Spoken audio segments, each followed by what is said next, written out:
Good evening, everyone. I'm going to call the meeting to order and ask the city clerk to call roll. Councilmember Little is absent at this time, but we do expect him shortly. Councilmember Sander? Here. Councilmember Budge? Here. Vice Mayor Gatewood? Here. Mayor Pulapati? Here. I'm going to ask the city clerk to announce the meeting video recordings and playback schedule. The meeting of the Rancho Cordova City Council is recorded with closed captioning. The recording will be cablecast on Metro Cable Channel 14, the Local Government Affairs channel on the Comcast and DirecTV Uverse cable systems. The recording will also be video streamed at metro14live.saccounty.gov. Today's meeting will replay on Sunday, October 26th at 12 p.m. and Monday, October 27th at 1 p.m. on Metro Cable Channel 14. Once posted, the recording of this meeting can also be viewed on demand at youtube.com/Metro Cable 14 and on the city's website. Thank you. We'll go to Pledge of Allegiance, and I'd like to request Tara Klovenbach to come lead the pledge and request Leonardo Reyes from St. John Vianney's to give the invocation, so please remain standing after the pledge.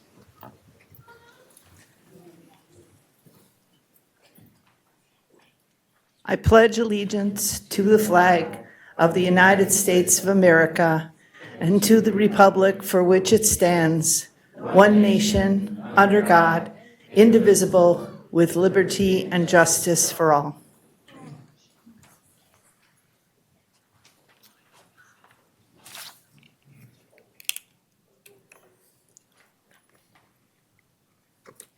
Heavenly Father, please give our leaders guidance, wisdom, and support. Help our leaders engage in meaningful discussion. Allow them to grow closer as a group and nurture the bonds of community. Please bless the people who have been called to lead the community in which we live and work and play. Help them as leaders to not ask first, how do we fix this? But what do we need to learn? Have them ask themselves, how might we need to change? And to whom do we need to listen? Inspire them because we all forgot from time to time, especially in the noisiness of what passes for political debate today, that they may not only leaders but also servants, and that is their responsibility to serve the common good of all. Grant them the knowledge and courage to know and do what is right and good and true. May they speak out when it is time to speak out and listen, patiently and receptively when it is time to listen. May they always be guided by the spirit of community, by the spirit of justice, and by the spirit of love. Remind them, as leaders, they are called to respect and protect all people of our community, all families, all children, the elderly, the poor, those who are hungry, those who have no homes, those who are alone, and those who are forgotten. Give them the wisdom and courage to know and do what is right and good and true. May they speak out when it is time to speak out and listen, patiently and receptively when it is time to listen. May they always be guided by the spirit of community, by the spirit of justice, and by the spirit of love. This we pray in the name of all that we hold sacred and holy, all that is hold good and right and true. Amen.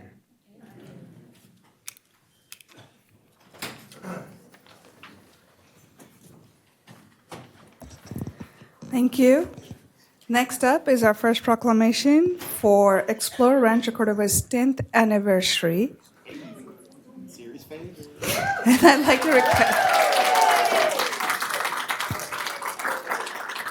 And I'd like to ask Lee Lopez to come up.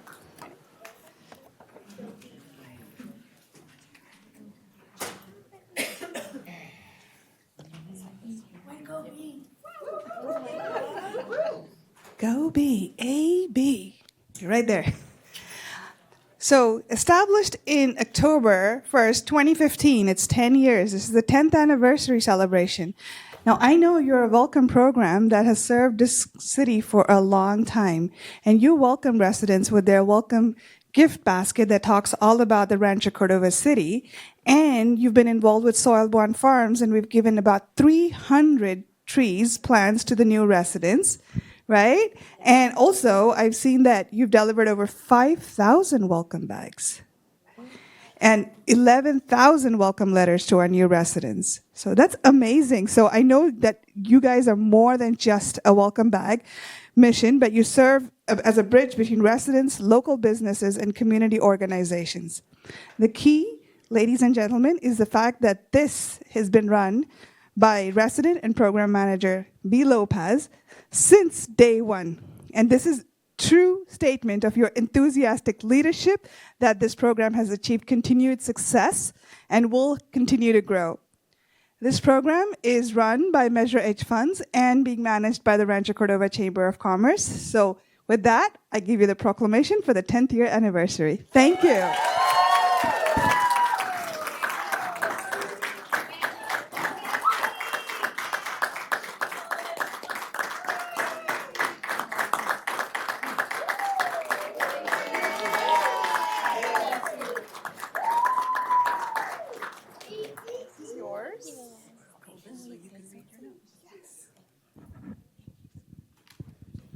Oh my gosh. Okay, seeing all my friends out there.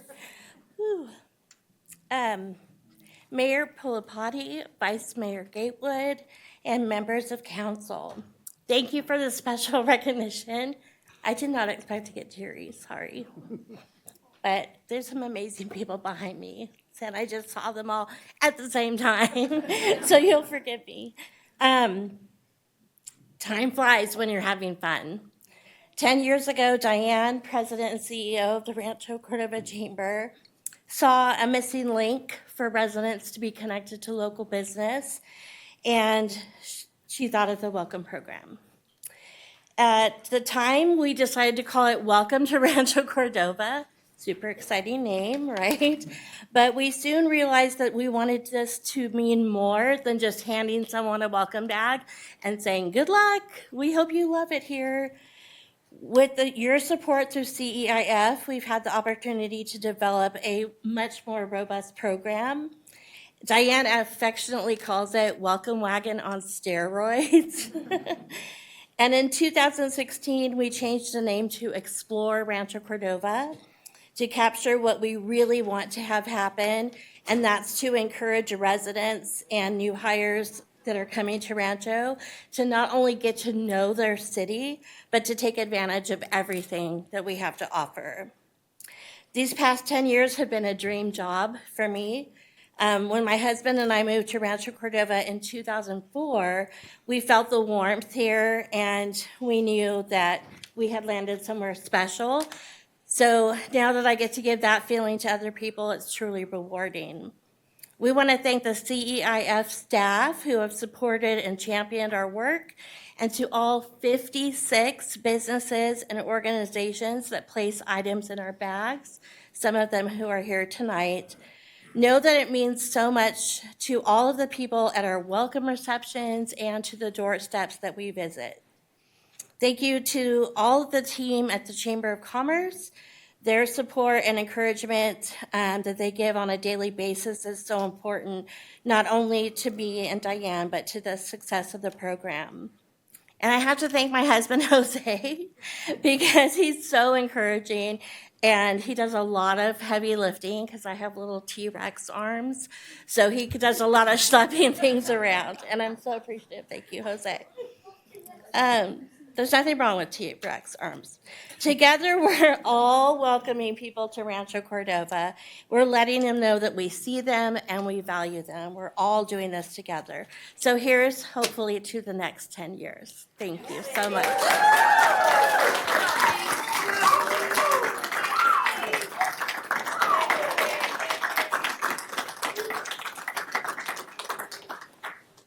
Thank you. Next, we have our presentation for Visit Rancho Cordova's annual report, and I'd like to call on Mark, President and CEO of Visit Rancho Cordova, to deliver the presentation. Yeah, good evening, Mayor Pulapati, Vice Mayor Gatewood, and City Council. It's a pleasure to be here tonight, especially right after B. Lopez is honored in this way. I remember when she first started back in this role, and she really has done quite a bit for this community. I can't believe it, 5,000 deliveries of those bags. I remember when there were just a couple. So. And T-Rex. So anyhow, and I know we're kind of between celebrations here, so let me, just kind of kick it off and get started here. Definitely, it's a pleasure again to be here, and I want to first introduce a few members of our team that are here with me tonight. We have Don Hall,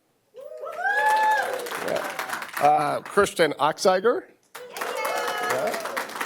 we have Aubrey Hall.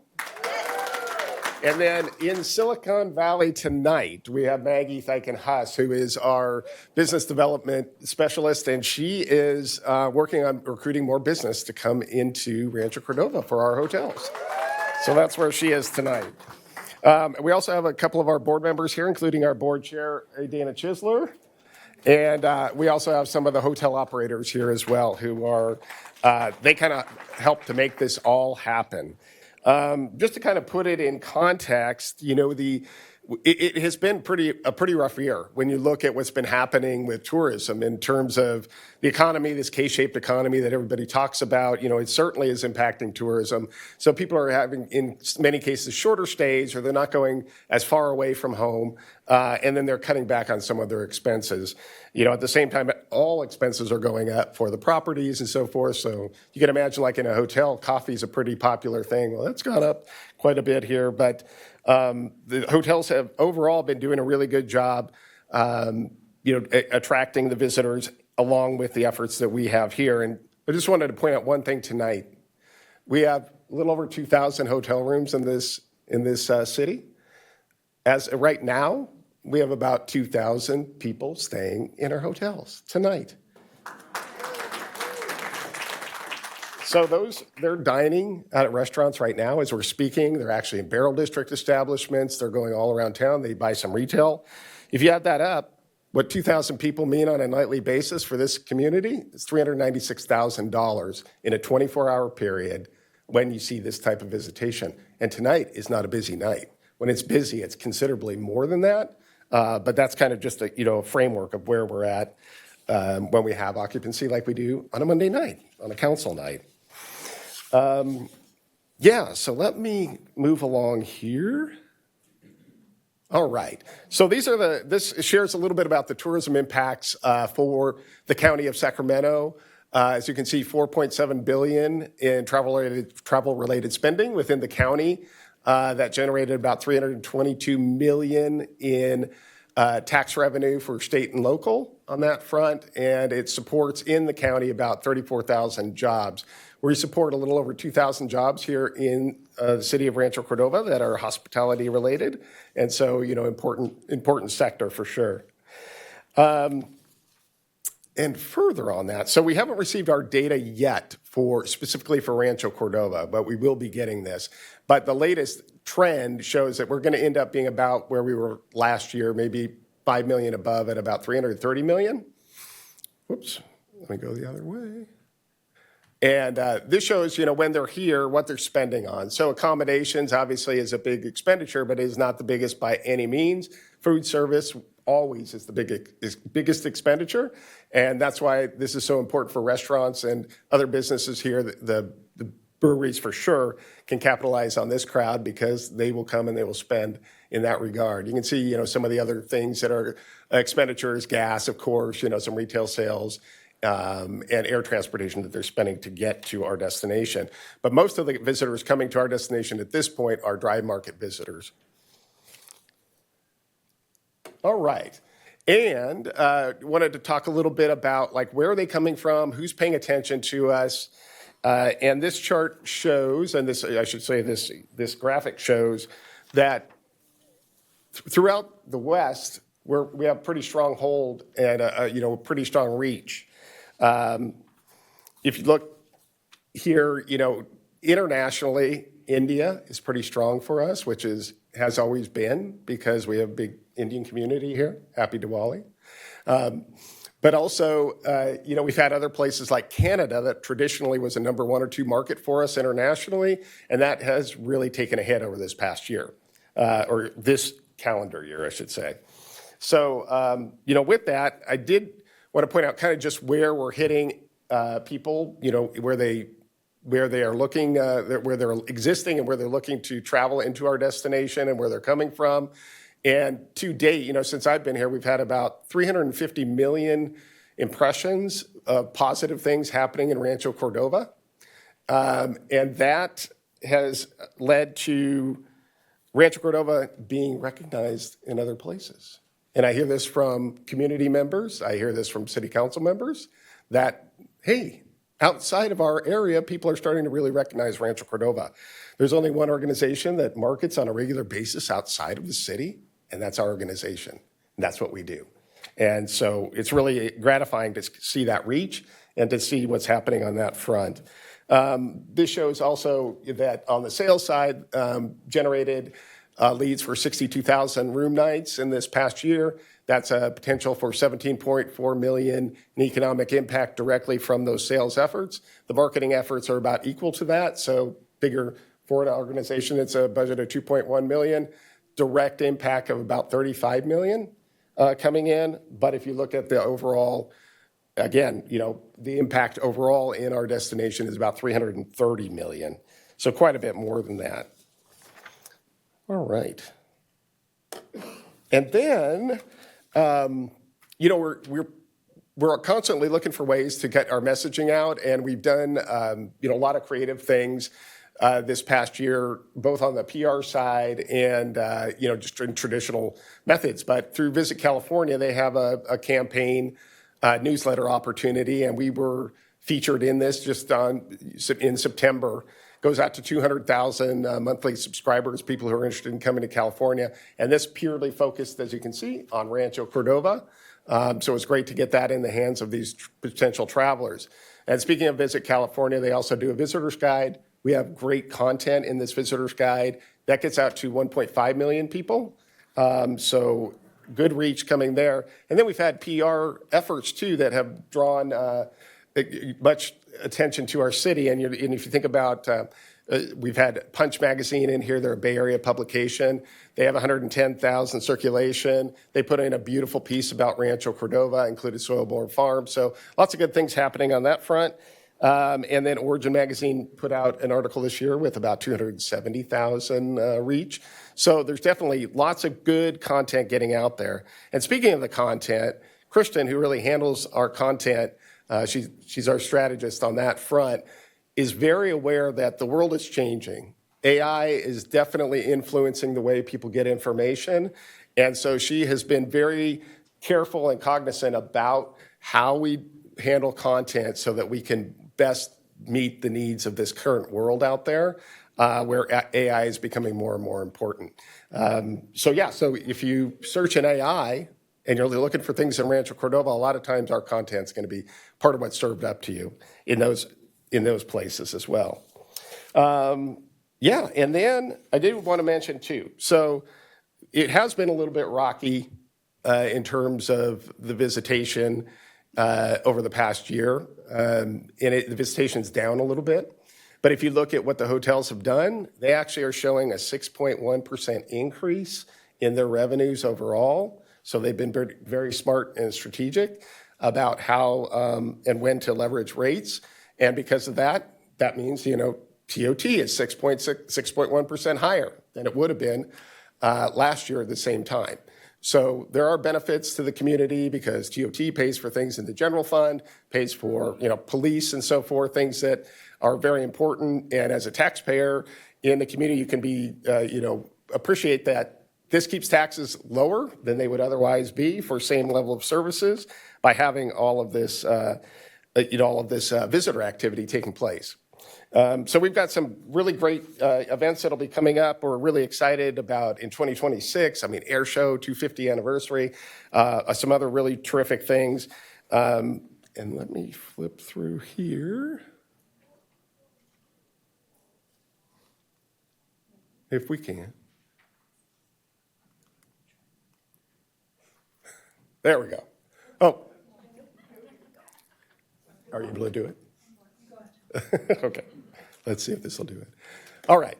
So we've got our own scoop going, which is, the newsletter that we send out there.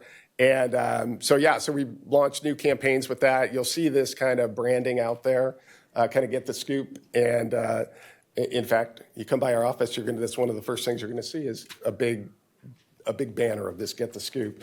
But there's lots of great information that we're sharing out on a regular basis through the Scoop. And then we have a brand new commercial featuring 9 key attractions here in the city. That's going to debut on the 4th at our annual summit. So if you're able to attend our annual tourism summit, I would encourage you to come by and you'll be able to see what we've done and how some of these 9 attractions are really highlighted to showcase what we have here in Rancho Cordova. With that, I will pause if there are any questions, and otherwise, yeah. Siri. So I'm just wondering, how are your stats affected by the delineation between business visitors and leisure visitors?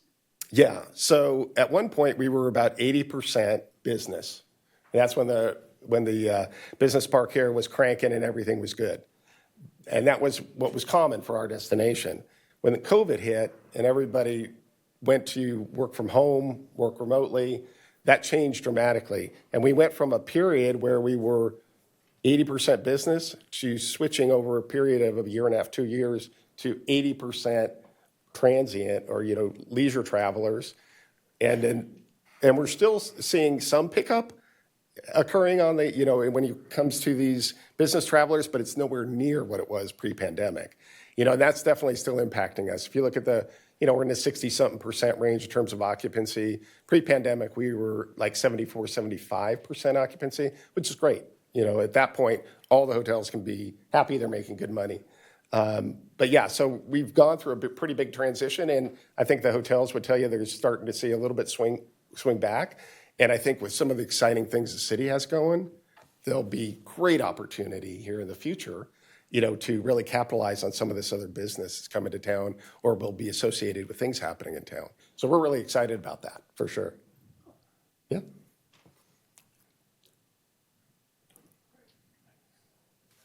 You're in support of the stadium, right? Yeah, absolutely. We're in support of anything that will put heads in beds, for sure. Okay, so what we're gonna need in the next, because we're trying to rush this through to make sure the DA gets done. I need you to sit down with the city and the developers to see how we're gonna partner together to get this done.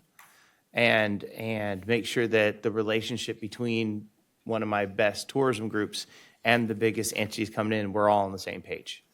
I don't want anything getting out in the public that would disparage any of these relationships. I want to make sure we're strong and we have a good direction going forward. Yeah, absolutely. Okay. I've been in contact with Micah. I know we're, working on a meeting to get set up here to talk through some of the issues. We've got some other things lined up too. And I honestly have had face-to-face conversations with the developers as well. So I think, Micah, yeah. can we go ahead and can we make that happen? Sure. Do you want to bring that back as a Yeah, I'd like to bring it conversation back with in the next 2 council or a study session? Yeah, or- let's do a study session. So I want to make sure this actually gets done. We don't want to drag our feet through the process and things take too long.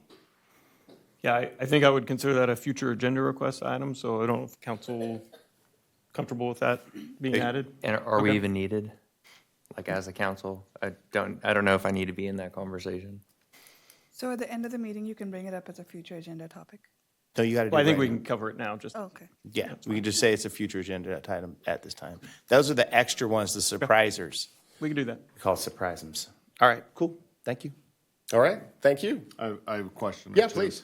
I'm interested in the sort of how you measure success.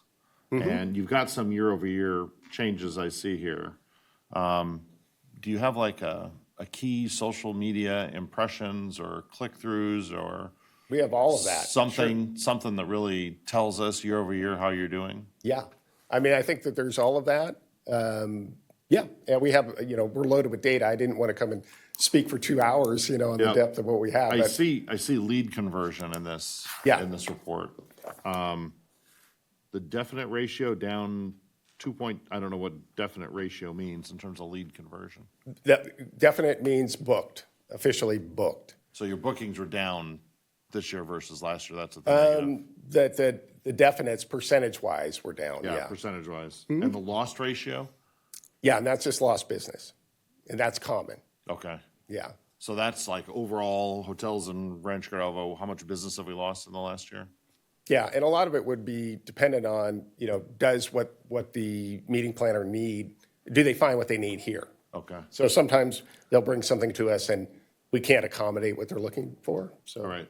Yeah, I see, this is my last question. I see some travel and tourism-like organizations like yours that are in the facility building business in Roseville, I think. I can't remember if they built Little League or if they built soccer, something, but they leveraged hotel, TOT, basically to construct something like that. And our strategy seems different. Can you explain sort of one strategy versus the other? Because Yeah. we seem to be more marketing oriented, maybe a little more staff heavy. Versus that seems to be more of a building operation. yeah, and they separate it out, to be honest, so they have two organizations in Roseville. So they have what we have, which is Placer Valley Tourism, which is the marketing entity. They also have At the Grounds, which is a development, it's a P3 development with the county. I mean, they did it on the fairgrounds. And so they have, they were granted land and some bonding capacity to get 160,000 square foot facility up and running there. And then they're looking to expand that. And what is that facility, just remind me? The Roebland Center. And what's the name towards?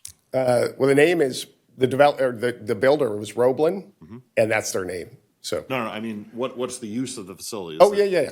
It's a whole host of things, but they do a lot of volleyball, basketball, those types of things go on in there. The idea is the tourism will pay for the facility or come close? Tourism does pay for a percentage of the construction. In that case, yeah, for sure. All right, so a strategy decision like that, is that something you guys would make, we would make?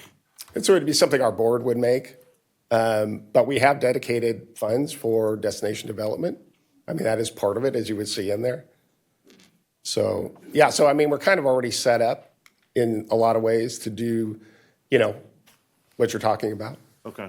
Yeah, Okay, a quick question. How much do we have in our dedicated funds at this point? dedicated, I mean, in terms of, In the TOT, like what's in there? Like what's quantity? we don't get any TOT. No, I mean, you said there was an amount. How much is in the fund, the thingy? I would have to look. I don't know exactly what it is, but yeah, several thousand, for sure. Budget. So, Yeah. follow-up question? Oh, destination development. Okay, so follow-up to David's comments. I think the grounds pretty much took over the old Roseville Fairgrounds. They did. Yeah. Yeah. And they simply renamed it. They Yes. spruced it up and they renamed it, and thank you, Roebland, for helping them out to do that. Yeah, exactly. Don't I remember that 10 or some odd years ago, you all tried the indoor soccer thing We did over it. on Mercantile? Yes, we did. And that was around for a couple of years, but it really didn't quite pan out. Right. So Yeah, you- so, You did put your toe in the water in terms of a hardcore building that could be used for this and that. yeah, we did. Yeah, we had, it was the old Lazy Boy warehouse off of Trade Center. Yeah. 76,000 square feet. And the challenge with that was no air conditioning, no heating. Well, in this environment, that's just like a no-go. So we were able to put volleyball in there and some basketball and so forth, but it wasn't generating the number of room nights that were needed. Yeah. So we decided to go a different direction. Yeah. How would it work? Because me and you were talking, we still haven't sat down to really discuss it, about like doing some sort of comp soccer, comp baseball thing. Would we help with the land and then you would operate, or would it be something like a joint partnership to like we'd build the land, you put the thing on there, and then we'd find an operator to do it? Is that how it's done in most travel and tourism kind of like, you know what I'm saying? Yeah. Have you ever seen it? Like, what does it usually form into? Yeah. So if you want to know the honest truth, most of the time DMOs don't get involved in development. Okay. It's kind of rare, but we have considered that. But I do know, like in Roseville, where they just built a whole series of soccer fields. Right. Those soccer fields were built by city or somebody else. I don't know if it's a P3 or not, but I do know that the DMO is sponsoring it, so their name will be on it. But that's all they're paying is a sponsorship Okay. for that piece of it. Yeah. So I think different entities go about it in a different way. Yeah. Super. Thank you, Mark. I really appreciate the wonderful update that you have. The brochures are really cool. Yeah.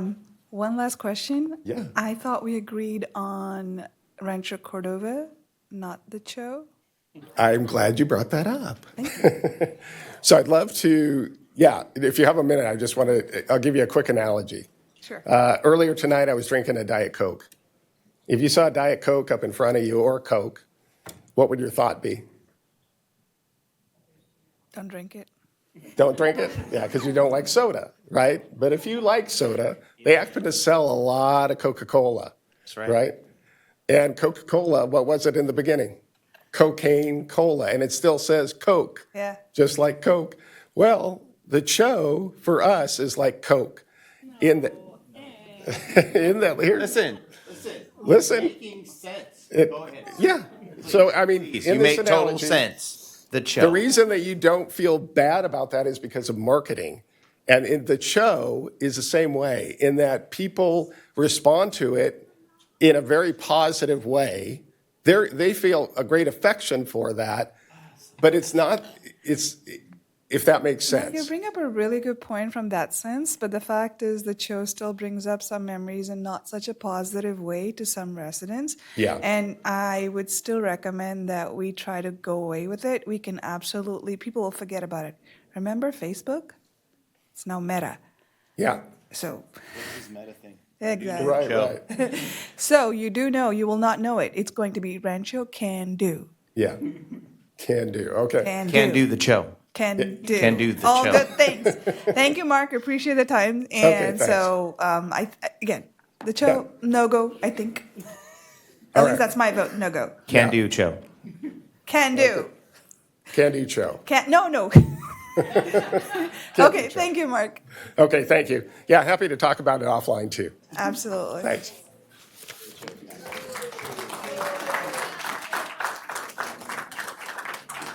Okay, it's now time for the cha-cha-cha. It's Vice Mayor Gatewood's birthday that's coming up, and we're now going to do the birthday cha-cha-cha. So everybody, ready? Let's go. Happy birthday to you. Cha-cha-cha. Happy birthday to you. Cha-cha-cha. Happy birthday, dear Garrett. Happy birthday to you. Yeah! The Cho Cho Cho has begun. Thank you, Linda, for that being created. That is amazing. I Thank think you, if we everybody. voted on that, it might go down. Pretty hard. I don't Yeah. know. Those we don't need to put it to vote. Cho Cho Cho. Okay, we'll move on to public comment, and members of the public wishing to address the council for any matter not on the agenda may do so at this time by completing and submitting a speaker card to the city clerk. For items on the agenda, speakers will be called by the mayor at the point on the agenda when the item will be heard. Speakers are encouraged to keep comments to 3 minutes or less and to state name and community of residence. Under the provisions of the California Government Code, the City Council is prohibited from discussing or taking immediate action on any item not on the agenda unless it can be demonstrated to be of an emergency nature or the need to take immediate action arose after the posting of the agenda. I'll ask the city clerk to announce public comment, but before we do that, I would like to reduce the time for public comment to 2 minutes, given that we have quite a number of items that might require public comment. Okay, I have 3 speaker cards for this general public comment. We'll start with Eric Mott. Following Eric will be Larry Leroy Ladd and Helen Whalen Bashaw. Eric, you'll have up to 2 minutes.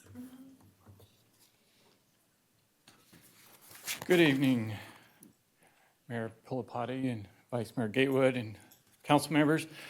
I'm Eric Mott. I live in the Vineyards neighborhood, and I just am here today to say thank you for the great direction that you're taking the city. It's exciting to see things that are rolling in, that are happening. It's really exciting to hear and see the new downtown emerging. I'm excited to see that happen. I do have just one suggestion maybe on that, if you've already talked about this, I apologize. Regarding the arena, if maybe you would consider pre-plumbing that for an ice rink. You know, it's easier to put that in up front than try to do it afterwards. I think that's something that could bring in a lot of excitement as well. For holiday skating, we wouldn't have to go to downtown Sacramento or to Folsom.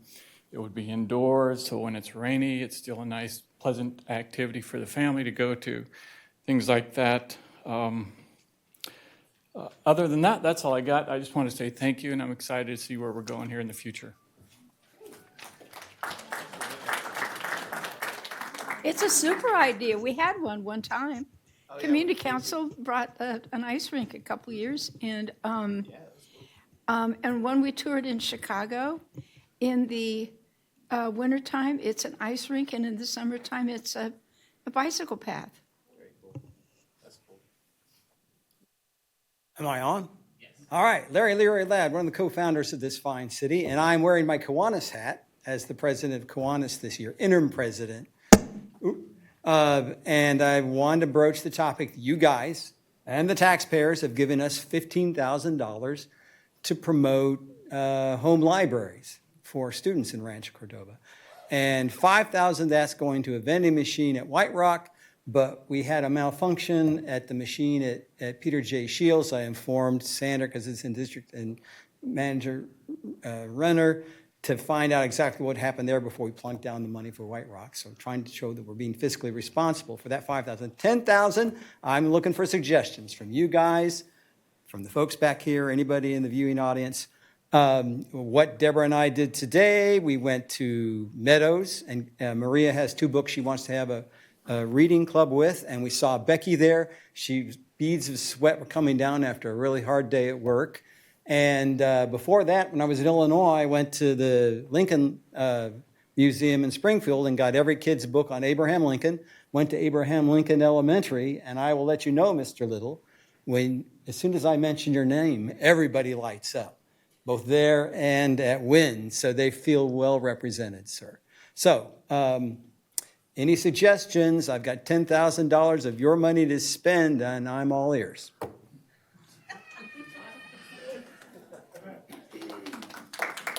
Next speaker is Helen Whalen-Bashaw.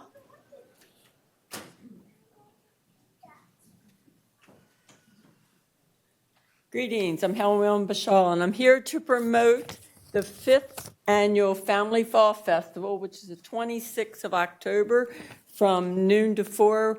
We are all about educating the public about the history of our area, starting with William Lee Storth acquiring the land grant in 1844. He was a biracial man, and he was a millionaire back in 1844. We will have, normally, the first year we got 450 people.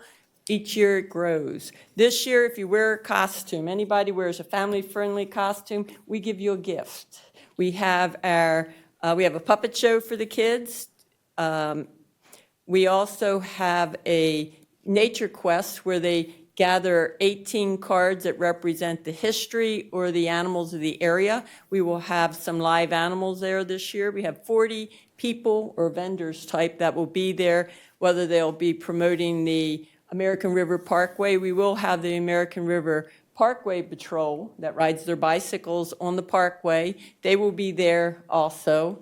It's a fun event. It's totally free. We do have food and drink available for free, and that's all we have. Next topic. I do hope, I heard a rumor that our favorite people, TrueMark, are trying to get some codes changed in Rancho Cordova.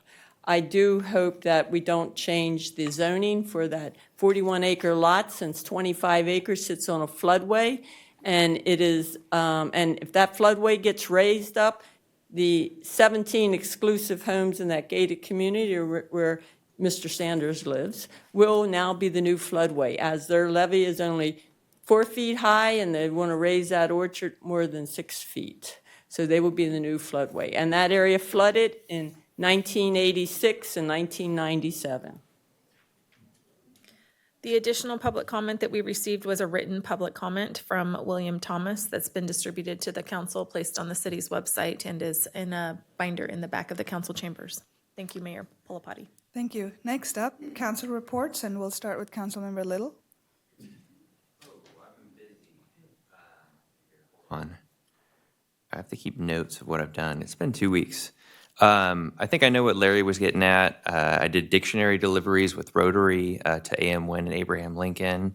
That really happy to step away from my desk and do that for a few hours, and it was a cool experience. We had Central Committee's annual fundraiser, and that was a good event to rub elbows with some of our local electeds, and my friend on the Folsom City Council chose to shout "Only Me" out in her speech accepting a Chair's Award, which felt really good to be recognized by some of our friends out there. Saturday night, I had the what was the AM Win Truck or Treat was now in Lincoln Village Park. It was a tent treat. Everyone had canopy tents, and I'd like to think they canceled. There was going to be a Best Tent Award, and I think they canceled it because the council member was going to win. My mom really decked out the spot. Lastly, I had a conversation with a lobbyist from Coalition Against Bigger Trucks. They said they emailed all of us, some guy named Patrick Sneed, and they're trying to get local electeds to send letters to Kevin Kiley to oppose some proposed legislation in Congress. So I would encourage you guys to check your emails and look at that. Thank you, Councilmember Sander. Also a very busy week. I'll just highlight a few things. Dictionary deliveries are a lot of fun. Thank you, Rotary, for coordinating those. Nothing like explaining to a bunch of kids how to use a dictionary. In some cases, they hadn't seen one before. It was very interesting, but it was a lot of fun getting in front of kids. We had a meeting on the Horn Road Light Rail Station. Linda and I attended, looking at architecture and options there. The whole council's looked at it a couple times. We're getting closer to actually having funding, so they sort of wanted a touch base with us. We're the subcommittee for that particular project. I attended the League of California Cities down in Long Beach with some staff members. And our staff members did an outstanding presentation on the need for IT plans in cities, with the idea that a lot of cities don't have them and don't know how to approach it and don't know what it means. And our staff actually showed them how to use AI to create their own very useful IT plan. So it was a very well attended, very well received presentation. And finally, I'm off to NLC for the Nominations Committee meeting there this week, which I chair as past president. And it's an interesting opportunity to choose future leaders for the National League of Cities. And I encourage all of you to consider your roles again next year, serving on committees with the league, either at the state level or at the national level. And that's my report. Thank you, Councilmember Budge. So it continues to amaze me the amount of really interesting and fascinating events that go on in Rancho Cordova. And I didn't get to half of them. I know you'll talk about more. I was part of it. I heard a presentation from the California Department of Corrections about the prison population, which is really, it sounds kind of odd, but it was really quite fascinating. The fact that California has the highest population in the United States, but fortunately, we're not number one in prison population. We're only number 4. I mean, that's not a lot to brag about, but still, it's not number 1. So I have some information about that. Homecoming at Cordova High was terrific. I'm sure there was somebody here that was at a homecoming at Cordova High. And the young lady from the Grapevine did a wonderful article about that. So anybody who's read the Grapevine knows all about it. The next day. Don't forget to mention, a sheriff's helicopter landed on the football field to deliver the game ball. By our own county sheriff, Jim Cooper, who happens to be a Cordova grad. Yep. Yeah. Pretty awesome. And his picture's in the paper, too. The next day, our Cordova Baptist Preschool, and despite the name, it is not an educational preschool. It's simply the best and oldest preschool around. And actually, they produce such a quality education that most of us who've had kids go through kindergarten there feel like having kids go through public school kindergarten might be a little bit redundant, simply because they've learned everything they should know at the kindergarten there. But they had somebody was talking about cards you get. So they had a treasure hunt kind of a thing, which was lots of fun. Came away with little kid swag and a doodad that's supposed to squirt water, shaped like a fire hydrant. It was a fire safety thing, but they had kids learn how to stop, drop, and roll, and then climb under the smoke. And then they had some dummies that were electronic, and so they taught little kids CPR, and if you did the right compressions, the dummy lit up to tell you that you were doing it right. It was really quite fascinating. Horn Road was a good meeting with our communications and government affairs staff. I attended the Public Relations Society of California awards dinner downtown last week. The luncheon on Friday, we were treated to the history and everything you need to know about the River City Concert Band, Rancho Cordova River City Concert Band, and our Symphony de Oro. And they passed out cards, which I'm sure are available to everybody, to tell you what their upcoming events are this year. And that would be my report. Thank you. Thank you. Vice Mayor Gatewood. First thing I did was I sat down with the county of Sacramento on our 2x2. It's interesting because they're trying to try something new on where the funding goes to take care of the homelessness. So it's interesting as they don't seem to be getting a lot of pull and direction the right way. And the biggest thing, if you guys didn't know the difference between us and the county is who is truly in charge of the homeless programs and social services. Cities really don't have control of that, even though we do a lot at the Mather Veteran Village because that's part of our DNA. The county is technically responsible and gets all the money to be able to deliver services. And so they're at a quandary of what they should really do because the hardest thing for them is how to put the money into the cities and to be able to help the homeless problem when a lot of us don't see it improving, we just see it getting worse. And so we brought that up with them. We've done stuff in our city to help mitigate and to help put direction and have navigators and people that basically get engaged. And the county wanted to see how they can help with that. And then talked about some of the other resources problems we're having with the county and how we can really take charge of that. I was on a criminal justice cabinet, which is funny because one of the directions that we're going in the wrong way, is that a lot of homeless people, instead of having services, we're sticking them in prison.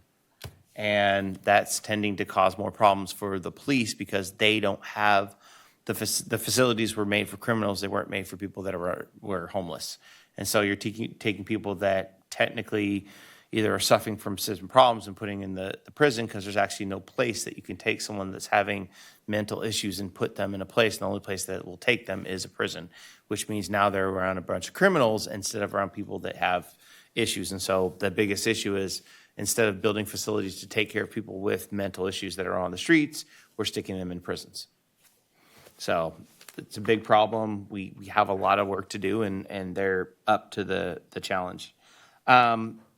Awesome thing that we did in Rancho Cordova is that I got to go do the certificate for the in-park program. Thank you, Diane. A long time ago, we worked with the Asian Chamber of Commerce to start a program to help diversity and people that are never had the hand up to be able to help their business out because a lot of people just need direction and guidance.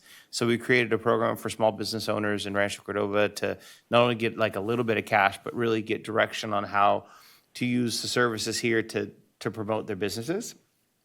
One I would like to spotlight just because there's a sourdough vendor at the, what is her name? Wheat Ridge Baking Company. It's ridiculous. It's the stupidest food I've ever had. If you have a weight problem, do not go there. It's like crack because she puts cheese in it and then she adds jalapenos. I was okay until the jalapeno bread came out. Now I'm not okay. Now I dream about it. I have a problem. And first step is to admit you have the problem. Second problem is to get another piece. So that was awesome. It's just fun because we happen to be one of those cities that actually goes after small, medium, and large businesses. I don't know of any other cities that are really doing this, but Rancho Cordova, thanks to our citizens with our Measure H, Measure R bills, allows us really to engage businesses where they are and help them go to that next level. And we happen to, I don't know how many we can boast to, but I probably would say hundreds of businesses have come out of these Embark programs to small, medium, large businesses. It's great. It's just another unique thing to the culture and flavor of Rancho Cordova. The having a helicopter fly in to your homecoming is literally the dopest thing ever. Thank you to our fire department. Thank you to our police department. Everyone doing that. Next year, we're going to have fireworks attached to the helicopter as it comes down, spiraling. I don't know how I'm going to get across. Did the fire people leave? We're going to have this. We got this, people. As long as they're not here right now, we can get this through. We just got to make it happen before they show up. And then homecoming for all the other schools that are in our area. What a great thing. I really think we're starting to put a lot of pride back in the Cordova High School and showing them that they deserve the best we can produce. Thank you. Oh, thanks to Jen. Jen, knocking it out of the park. You know you are. Except for that game that you played, Destiny. That was rough. That was rough game. Thank you. So Garrett, you may have meant that as a joke. You have no idea how close to reality that is. Which part? The fire helicopter with something happening off the helicopter. Just, you got to stay tuned for next year's homecoming. That was plan A this year. What we did was plan B. What Jen arranged was plan B. But next year, I think we might go back to the other one. Flaming helicopter. Something along the lines of that fire helicopter. That's a sneak peek for you. Information you're the first to know. As you guys know, Rancho Cordova is the 5th fastest growing cities in the state. And so I was invited on Cap Radio for Insights with Wiki to talk about all the good things about Rancho Cordova. And I spoke about Downtown Dova, our AI ecosystem, our community spirit, our youth center, and there were so many more things that I could talk about. Sawbarn Farms in Rancho Cordova just keeps on giving and growing. Next up, I was in that meeting, with the county meeting with Vice Mayor Gatewood, and we talked about the homelessness situation and also the fact that a rendering plant in the south of Sunrise is still existing and still smelling. And, the residents cannot go out, walk weekends or plan weekend backyard barbecue parties. So one of the things that we did learn is that they actually had a boiler that broke down and they wanted to repair it. And if they were to repair it, it would actually cost them, it would be much cheaper for them just to buy a new one, which would actually reduce the smell and improve the whole situation. Unfortunately, if they were to buy a new boiler, that would break code, and I think the air quality folks or somebody would come after them for breaking the rules, and so we actually cannot get that improved even if the rendering plant owners want to improve it because it breaks the code. So right now they're just going to repair it and it's still going to stink. It's pork. It just smells like pork rinds. It is Stinky pork rinds. So we did ask the Air Quality Board to come on to our council meeting at some point so we can discuss this to see if there's something that the residents can do, saying, we'll sign a waiver or something that you please can get this done because it's taking a long time for that. And if there's a solution, but you can't incorporate that just because improving it would break the existing code. Next up, I also was handing out dictionaries at Sunrise Elementary, and it's really nice to see all the young kids. And I did get to ask the kids questions about what do they like about Rancho Cordova and what are the best things about it. It was really nice to see young kids give out answers like community, and it's so friendly out here, and I love the parks. I did ask them what did they want to be when they grow up, and they said engineers. Yeah, so I was like, yay, my work here is done. And I want to wish everyone a happy Diwali. Today is the Festival of Lights. We in Rancho Cordova celebrated Diwali at Stone Creek Park last week.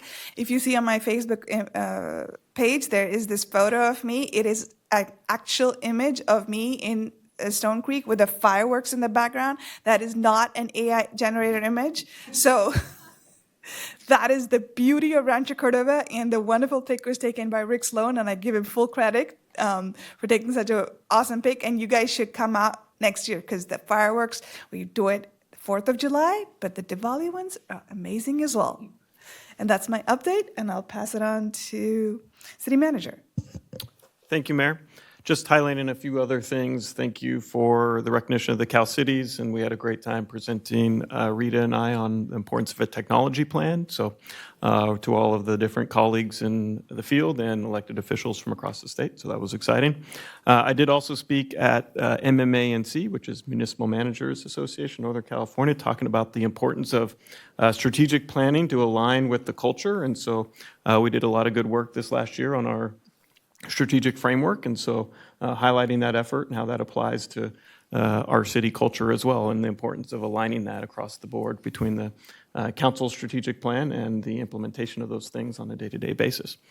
We also at the Diwali event and really celebrated that great event, and they had a lot of great activities there, and our police department had a booth there as well, and enjoying the community and celebration.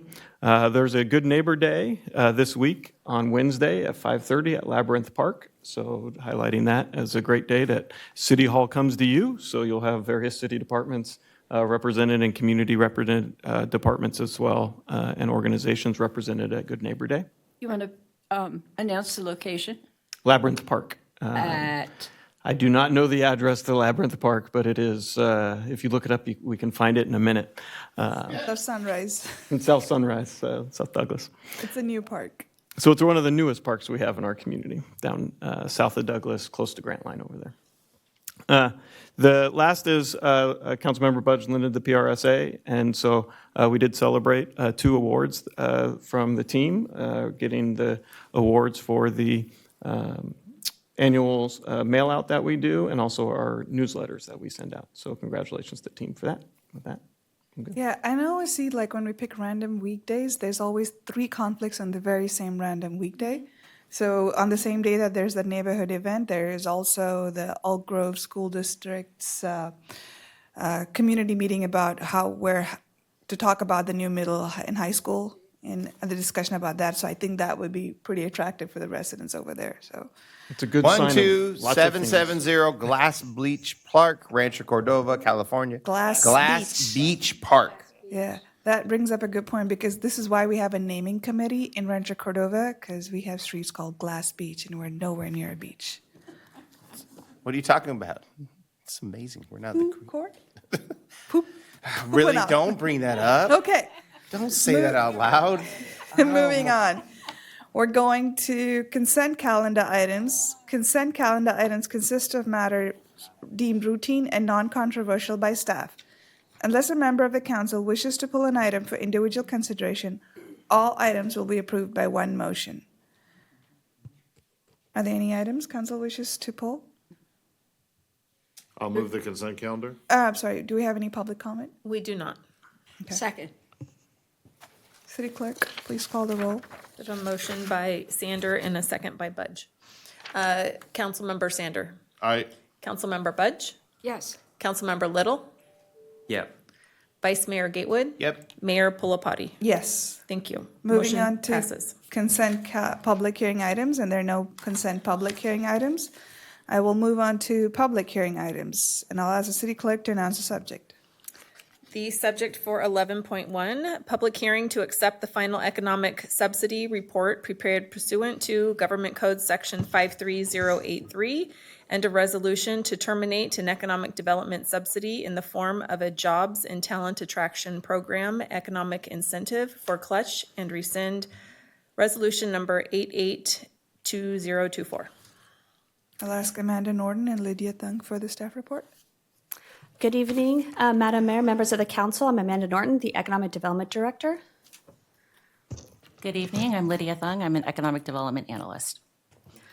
Before you this evening, we're going to cover a little brief history about why we're here this evening and then move for some council recommendations. What we are looking to do is conduct a public hearing that is required for an economic subsidy report for a previously approved jobs and talent program. And then we are asking council to consider adopting a resolution to terminate the previous agreement and then rescind the resolution that approved that agreement. Little history, there is a California government code that requires any incentive over $100,000 to be publicly presented in a public meeting and noticed, both before the item is considered and then once the item has wrapped up, then you report back out, which is what we are looking to do this evening. The city also has under its incentive programs, we have a jobs and talent program that was established in 2019, has been amended. And really that purpose is to create high quality jobs here within the city. The jobs and talent program with Clutch is presented on the screen. It was an agreement that was scheduled to run for 5 years.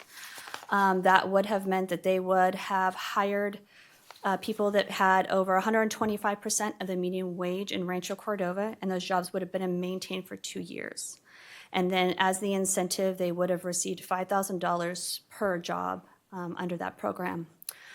Since this was approved, Clutch has continued to establish its operations here. In fact, they have established 6 new businesses and/or acquired 6 new businesses within the city that are now running out of their building.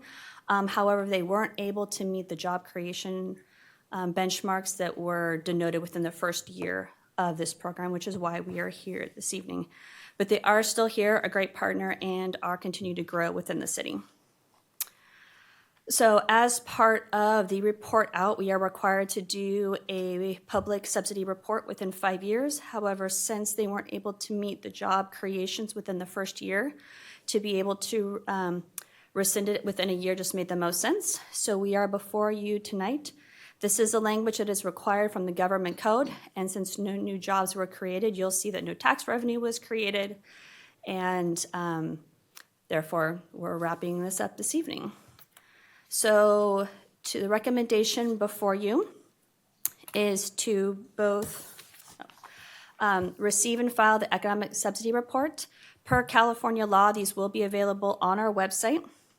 We will then acknowledge the termination of the current jobs and talent program with Clutch.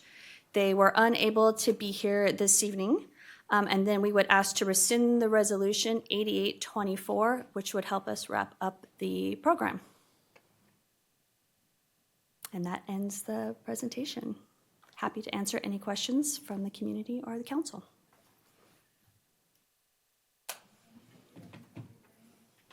Can you open the public hearing? I am going to open the public hearing. Thank you. Yes, we do have a speaker, George Parsons. Are you here? Sorry, I'm supposed to be on 12. Thank you. My bad, George. Sorry about that. We do not have any public comment for this item. Council, any comments, questions? Hearing none. Can she I close have the a public question. comment? Public hearing. How far did they come from the target in the first year? Within the first year, they restructured their organization as Clutch, so they didn't do any new hiring within the first year. They did, however, as I mentioned, purchased other companies that are now located here and or created 3 or 5 new organizations that are now operating within that building. But because those are separate from Clutch, they're all separate organizations, they couldn't be included in the subsidy. Would you say it's pretty mutual, the termination? They're no longer interested in the incentive program? They may, at some point in time, talk with us about reopening a program with them. Our program has since shifted since this one was created. This one was $5,000 and they had to be held for 2 years. We have now restructured the program last July to $10,000 per job. They must be over $100,000 per job, which can be difficult in some of their positions. But as always, those are open to any business within Rancho Cordova. Welcome. Okay, I'm going to close the public hearing. Okay, so hearing nothing else, I will move that we adopt the requested resolution and rescind the requested resolution. Second. Thank you. Roll call will be Councilmember Sander. Aye. Councilmember Little. Yes. Councilmember Budge. Yes. Vice Mayor Gatewood. Yep. Mayor Pulapati. Yes. Thank you. Moving on to regular calendar items, I'll ask the city clerk to announce the subject. Item 12.1. Madam Mayor, could we move to item 12.3, given that we have a lot of people here, I think, on that topic? I think that's a really good And not idea. on 12.1 or 12.2? That's fine. Any way we need to do this, or just go to 12.3? Go to 12.3, you got it. Okay, 12.3 it is. Allows the city clerk to announce the subject. You might need us to give us some time. Oh, Oh, do a little switcheroo, staff? Bring the right people into the room. Do you need a motion? Youth Center. Yeah. We all agree. Okay. Okay. Kim, wherever you are. Oh, we have a big group. Okay. You can start I will announce the topic. Yes. It has 3 words. I will try to talk really slow. Legacy project discussion. I'd like to ask Michael Runner and Kim Duran and Albert and Edgar for the staff report. Great. Thank you, Mayor. In May of last year, I think they're here for this item, legacy.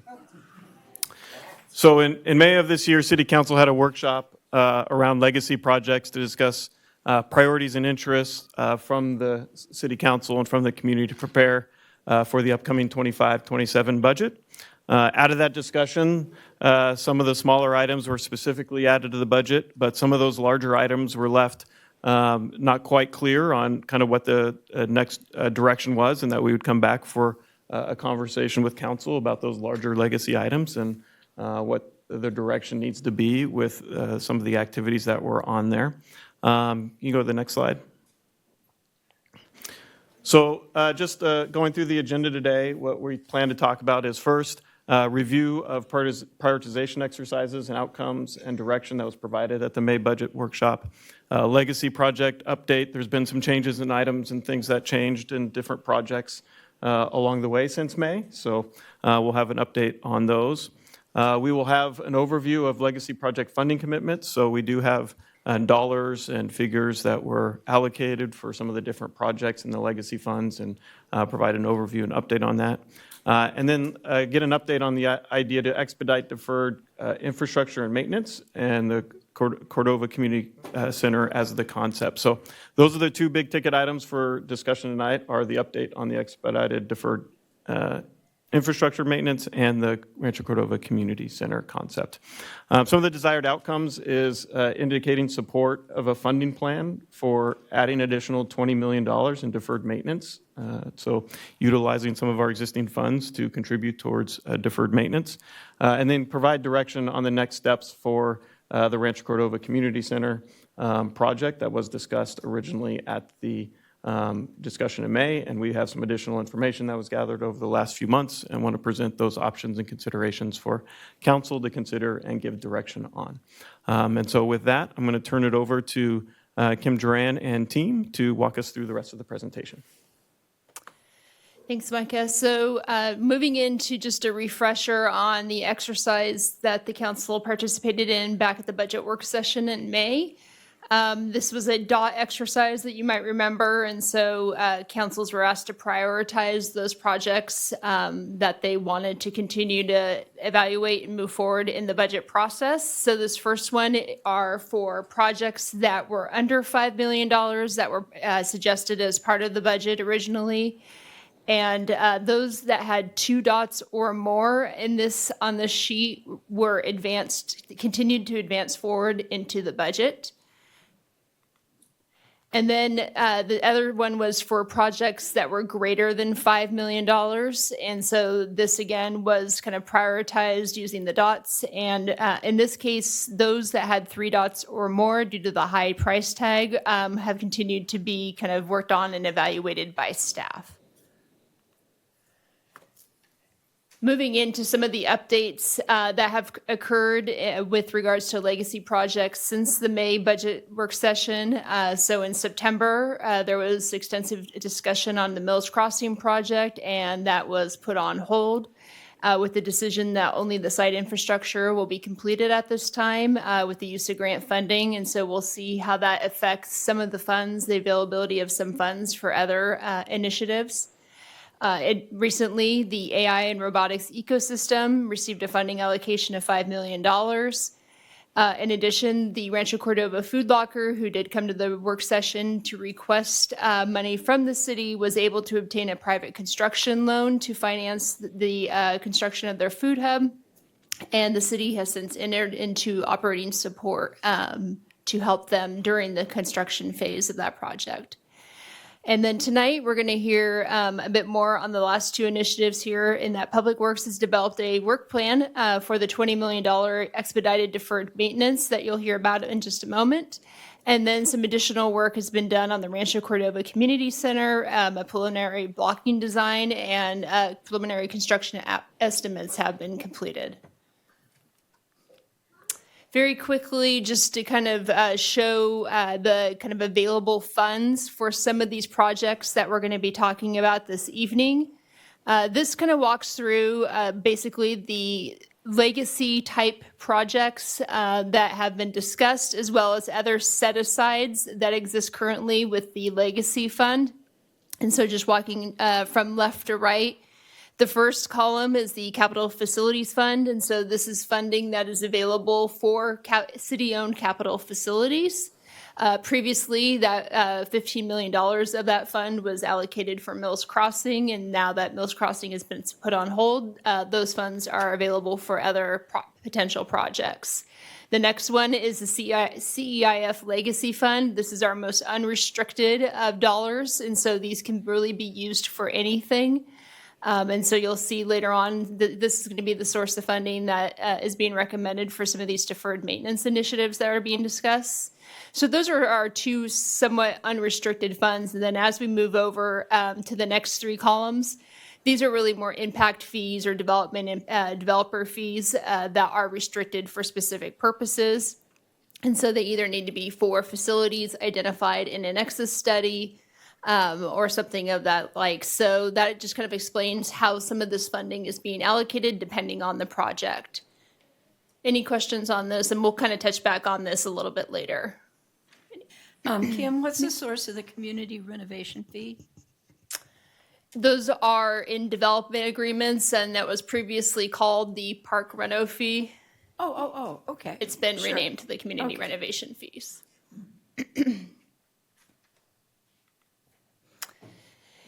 Just a overview of the current 2-year budget, adopted budget, and with regards to legacy, CEIF legacy funding. And so you'll see kind of along the top, Measure H, for each of the 2 years of the budget cycle, and then Measure R. And it shows kind of the amounts that were available to go towards legacy projects, and below are the projects that were prioritized and put into the budget. These are usually the smaller projects that can be done within the 2-year window. Typically, these are not the larger, higher dollar amount projects that we'll be talking about this evening. So overall, you'll see how those dollars are being allocated, and then drawing your attention to the bottom line. The amount that's remaining after funding these projects is about $2 million. So we have about $2 million of kind of undesignated legacy funds anticipated over the next 2 years. And we're going to circle back on that at the end of the presentation. So with that, I will hand it over to Albert. Thank you, and good evening, Mayor Pulapati and members of the council, Albert Stricker with the Public Works Department. And one of the significant challenges that the city inherited upon incorporation is deferred maintenance. And this was prior to incorporation, literally decades of inadequate maintenance that was performed on the roads in our communities. Subsequent to incorporation, the city of Rancho Cordova has done a good job in investing well over $100 million directly into deferred maintenance and other public improvements around the city of Rancho Cordova. However, deferred maintenance continues to grow, and there is still a shortfall in the ability to address that deferred maintenance. As we look at some of the numbers in our infrastructure elements for pavement, there is $85 million of deferred maintenance, and this is essentially how much would it cost if we were going to fix it, address it all today. That would be $85 million to address that today. Our current pavement maintenance budget it varies a little bit every single year, but it's about $9 to $11 million per year. And based on our analysis, deferred maintenance at our current budget will grow to about $146 million over the course of the next 10 years without additional investment. It's important to understand that in addition to the pavement on our roads, there are other facilities, including landscaping, irrigation, and many other improvements that are also subject to deferred maintenance and important to address in order to protect the city of Rancho Cordova's investment in our rights of way. There's a similar story for stormwater, $120 million in deferred maintenance, and there's a current maintenance budget of about $3 million per year for stormwater. Something that's really important to understand for deferred maintenance in our infrastructure is that the longer we defer that maintenance, the more it costs. So the condition of the roadway degrades, the condition of our stormwater infrastructure degrades, and it's more expensive to replace a road or replace those pipes under emergency conditions than it is to do regular maintenance of those, for instance, sealing those roadways. In addition, inflation is also a factor that affects all costs that we address. Another thing that the city of Rancho Cordova inherited was missing infrastructure on our existing roads. So we do have sidewalk gaps and defects. We have missing streetlights around the city and other infrastructure. The key difference between the missing infrastructure and our deferred maintenance is that other than inflation, the cost to replace that missing infrastructure or to add in that missing infrastructure will be the same in the future as it is today. So you don't see that same savings as you do in investing in deferred maintenance. So I would recommend that we prioritize, from an economic perspective, prioritize deferred maintenance. And as we go to the next slide, this gives us a snapshot of where our roadways are today. We have about 54% of our roadways are in good condition, about 28% of our roadways are in fair condition, 14% in poor condition, and we have just under 4% of our roadways are in failed condition. As you look at the examples below, failed roadways have significant cracking in them. Lots of times that's called alligator cracking, which leads to rapid degradation of the road. It leads to potholes. It can lead to a reduction in safety in traveling on those roadways.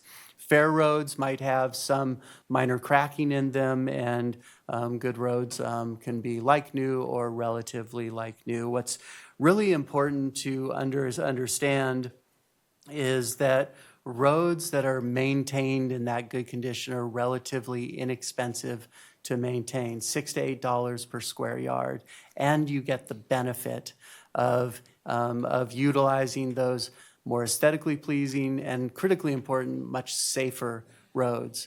Also, when you do those regular maintenance activities, slurry seals, much less impactful to the residents that are living on those roads than when you get into the more expensive road repairs, When you have roads that are in poor and failed condition, you're looking at a cost of 10 times more to maintain those or more. So $60 to $100 per square yard to maintain those.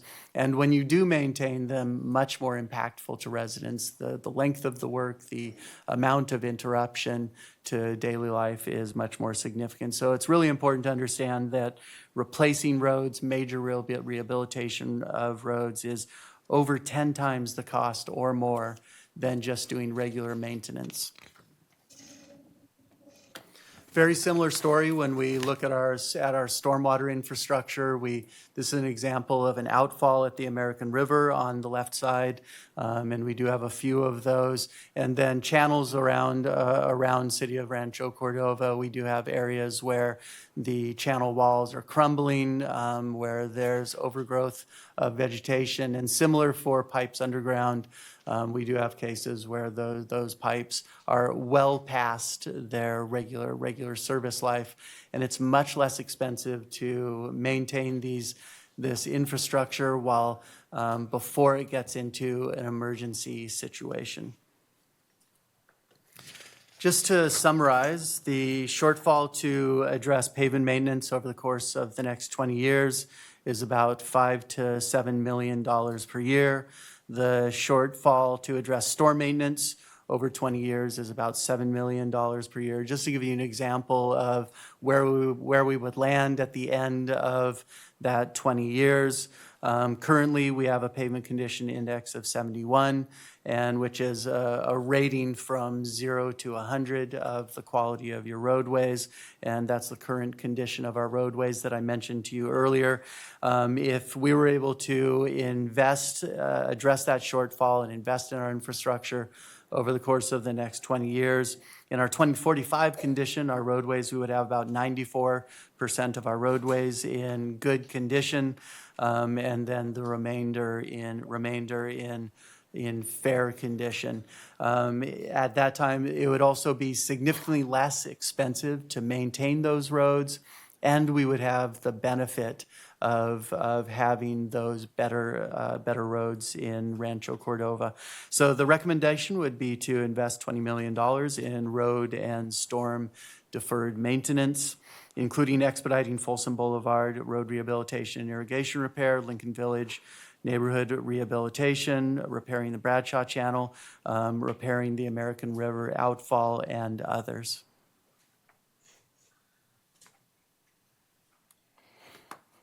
Thank you, Albert. As we transition to the next legacy project, well, first of all, let me introduce myself. I'm Edgar Medina in the Public Works Department. Mayor, council members, happy to be here to talk about another legacy project that is up for consideration. At the May workshop, one of the projects that was presented by the Cordova Community Council was a potential community center at a location within an available building at the northwest corner of Kilgore and International. It's an old data center office building. So it was identified as a potential location that could host some of the anchor uses such as a barroom facility, black box theater, let me go back here, small theater, performing arts rehearsal space, community gathering space, veteran space, library, and additional office and meeting spaces. So we wanted to come back. Since May, we've been doing some due diligence on the potential and evaluation of the potential use at this location. And so we wanted to provide an update and also gather some input from council on the potential project.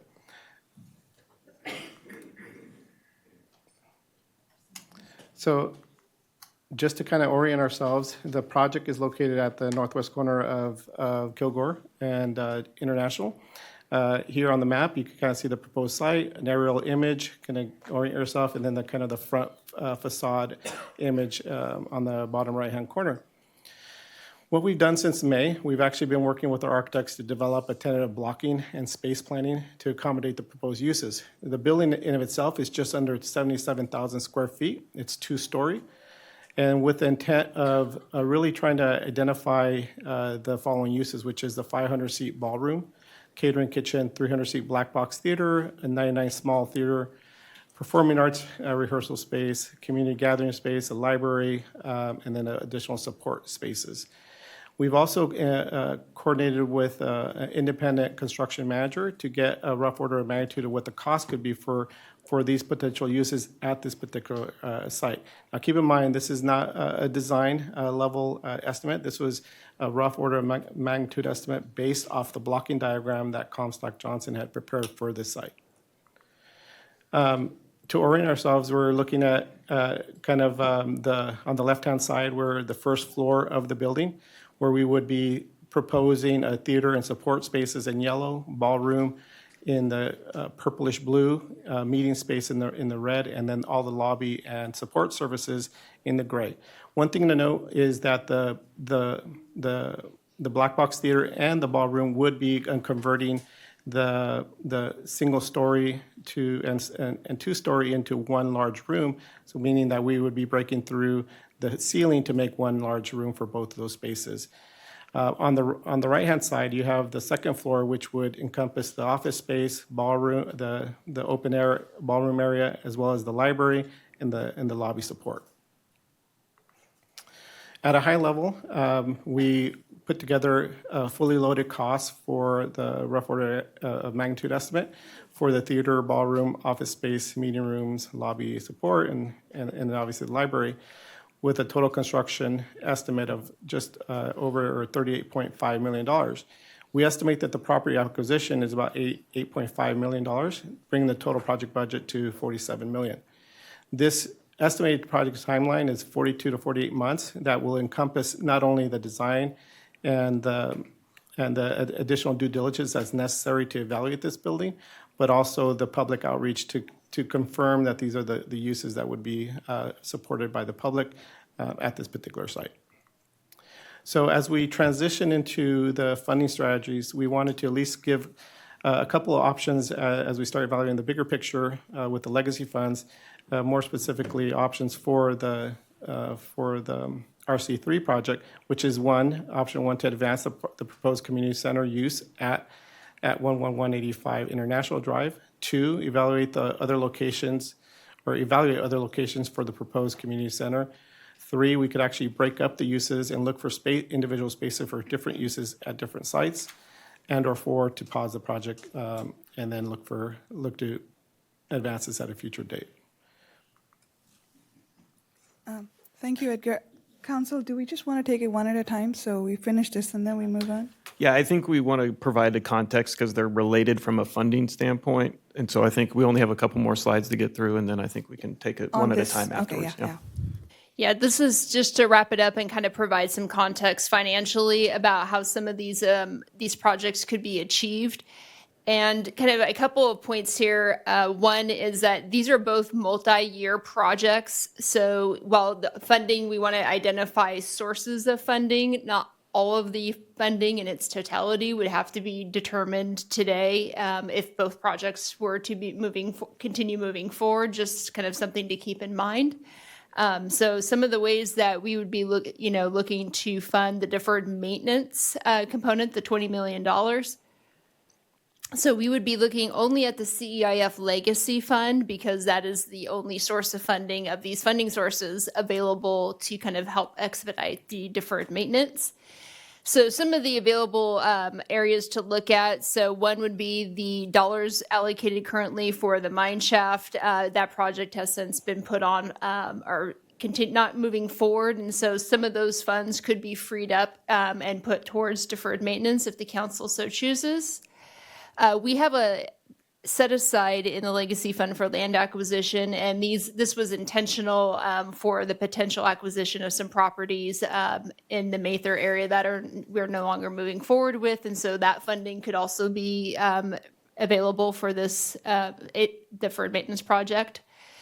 We have about $11.6 million of fund balance that is not allocated to another project that could be utilized for this. So, and then also we have, as I mentioned earlier on in the presentation, we have about $2 million over the next 2 years that is unallocated legacy funds that are anticipated. So through some mix of those sources, we could get to $20 million over the next 2 to 3 years. And then similarly, if council was interested in continuing to move forward with the RC3 project, some of the available sources of funding for this would be the Capital Facilities Fund. And I do want to bring up an important point that I'm not sure was mentioned earlier, is that this project was initially brought forward to the city as by the Cordova Community Council. It has since, I think, been kind of handed over as a city project, and the city would own this facility. So that would free up the ability to use some of these other funding sources if it's a city-owned project. So the Capital Facilities Fund would be a funding source available. Those dollars that are allocated for the mine shaft currently could go towards this project. We also could use the community facilities impact fees because the uses described that are currently being envisioned kind of fit within the Nexus study and the identified facilities in that. If a library were to be included in this building, library fees could also be utilized. And then also with it being a city-owned asset, there's an option to also pursue some amount of debt financing. So just kind of, there are a variety of ways that these projects could continue to move forward if the council so chooses. So with that, I will hand it back over for discussion.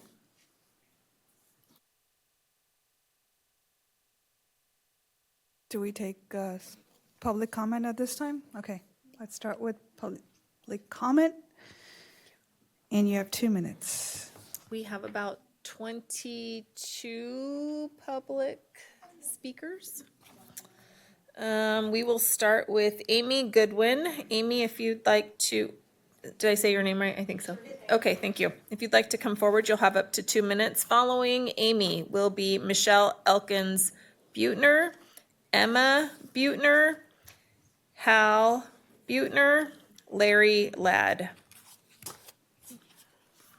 Thank you, community leaders, for letting me speak to you again. I'm Amy Goodwin. I am the commander of American Legion Post 709 here in Rancho Cordova. That means I'm a veteran, and I'm the daughter of a veteran, and I'm married to a veteran, and I have 3 kids on active duty. So veterans are real important to me. And I was here a few weeks ago asking about support space for veterans, and then I heard about this project. And there's a space for veterans that I can do outreach for with my post. And I got together with my VFW friends and my other veteran friends, and boy, are we excited about this move. This is options for us to outreach to our veteran community and be supportive in a way that it's mind-blowing. So I just wanted to take a moment to say the veterans that I know really like this project of a community center, and we're really hoping you guys go for it. Thanks so much. Next speaker is Michelle Elkins Butner.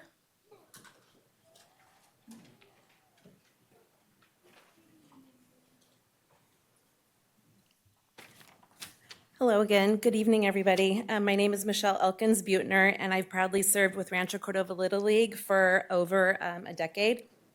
First as a parent, then as a volunteer, serving as a team parent, coach, manager, scorekeeper, and lastly, a board member. Over the years, I've had the privilege of working alongside the City Council, the Cordova Community Council, and Rancho Cordova Athletic Association to strengthen our partnership and secure grants that support our youth programs. Every conversation, every proposal, every cleanup day has been driven towards one goal. That's to build a baseball community where every child and family feels safe, welcome, and valued. Our volunteers, many of them as parents, neighbors, and former players, have spent countless hours cleaning, rebuilding, and painting our fields. We've overcome challenges the most people don't see: unsafe field conditions, drug paraphernalia, and even human and animal waste. And yet we keep showing up because we believe in what Little League stands for, which is teamwork, character, and community.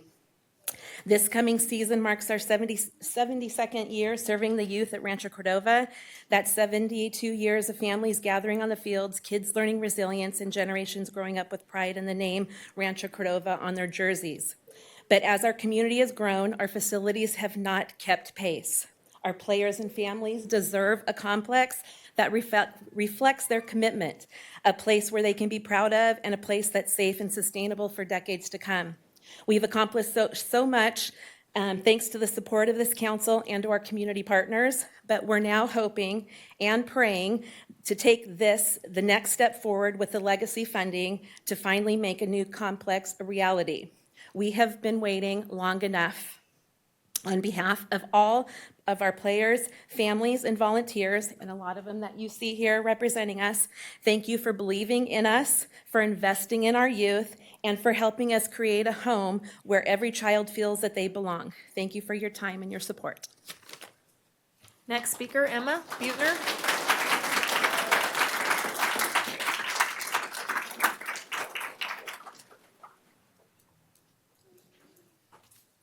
Okay. Hi, my name is Emma Buettner. I'm 17 years old. I played for Rancho Cordova Little League from the time that I was 4 until I was 13. For those 10 years, I was one of the very few girls playing baseball. Every year, my parents asked if I wanted to switch to softball, and every year I said no. I wanted to prove that I could do anything that the boys could do, but more than that, Rancho Cordova Little League felt like a family to me. It gave me a real sense of belonging. I played from T-ball all the way through juniors, but I only played 1 year in our junior division. That year felt different. We didn't have a proper field at the complex, so we played at Mitchell Middle School. The field had holes, there were no bathrooms, no snack bar, and no younger players and families nearby. It didn't feel like Little League anymore. It felt empty, and because of that, I decided to not return for my final year. My parents have been involved with RCLL since my very first season, and even now, long after my brother and I have aged out, they still serve on our board. Along with so many others, they work tirelessly to make sure every kid in our community had a safe and welcoming place to play. So please, do all you can to help make our new baseball complex a reality, one that gives every future player the same sense of community, pride, and belonging that Rancho Cordova Little League made so special to me. Thank you.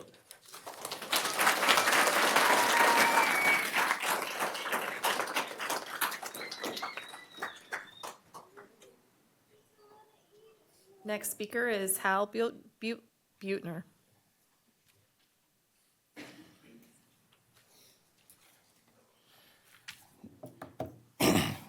Well, hello guys, I'm Hal Buettner. I've been part of Rancho Cordova for a little over 20 years now with the Little League, a little more than obviously my wife and them. I'm an original Cho. I was born and raised out here. When I first got involved, I thought I was just signing up for coaching of baseball. But what I found is something much bigger, a place where the kids can learn teamwork, confidence, and respect, where families build friendships, and where the community comes together on a Saturday morning to cheer every single player on, regardless of their skill set. Unfortunately, as our league has grown, our facilities, as my wife has stated, has really depleted. We are constantly having to repair, fix, update, and try to keep up with the community and our surrounding leagues to keep a facility where our kids can play. As my wife has stated, and you'll hear from many others, we're constantly fighting drug paraphernalia, alcohol, stuff of this nature that we don't want our kids to see. We're having to rush and clean up every single year and or every single weekend prior to games, so that way our kids are not experiencing this stuff around them and don't get encouraged. That's why I'm here tonight, is to ask you guys to continue supporting the efforts and build a new baseball complex for Rancho Cordova. As you all know, even prior when Dennis LaMantia was around, we've been fighting for this for many, many, many years. And every time we get one step forward, then we get knocked back 5, and we have to continually try to push to get this facility. Our kids deserve it, our community deserves it, and if we build it, they will come. You guys want to bring revenue into Rancho Cordova? Build us a new sports complex where we can play baseball and multi-sports in the facility possibly, as well as bringing in Please wrap up tournaments. your comments. Thank you for your time, and please give us our facility that we deserve.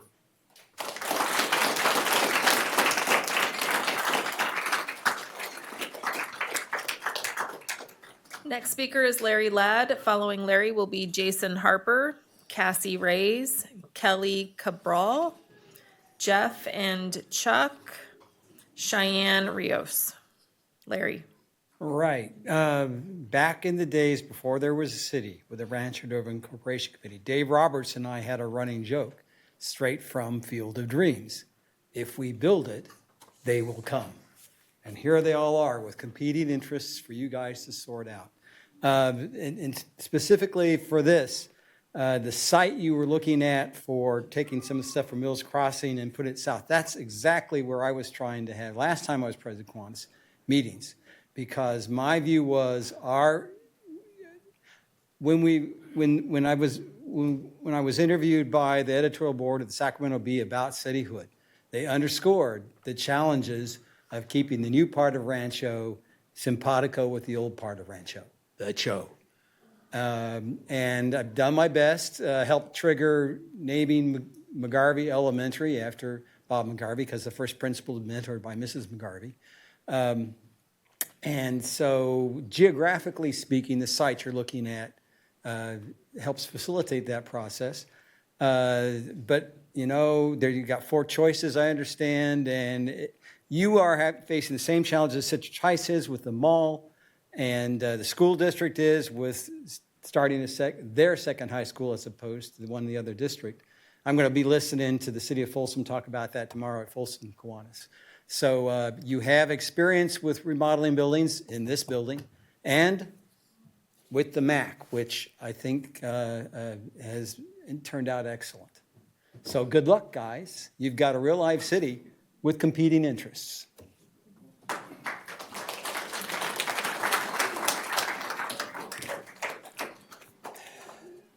Mayor and council members, my name is Jason Harper. I'm the director of Rancho Cordova Athletic Association. Nearly 20 years ago, Rancho Cordova made a promise to give its children a home for baseball. 8 to 12 fields and one safe central permanent place. Yet 2 decades later, that promise is still waiting on deck.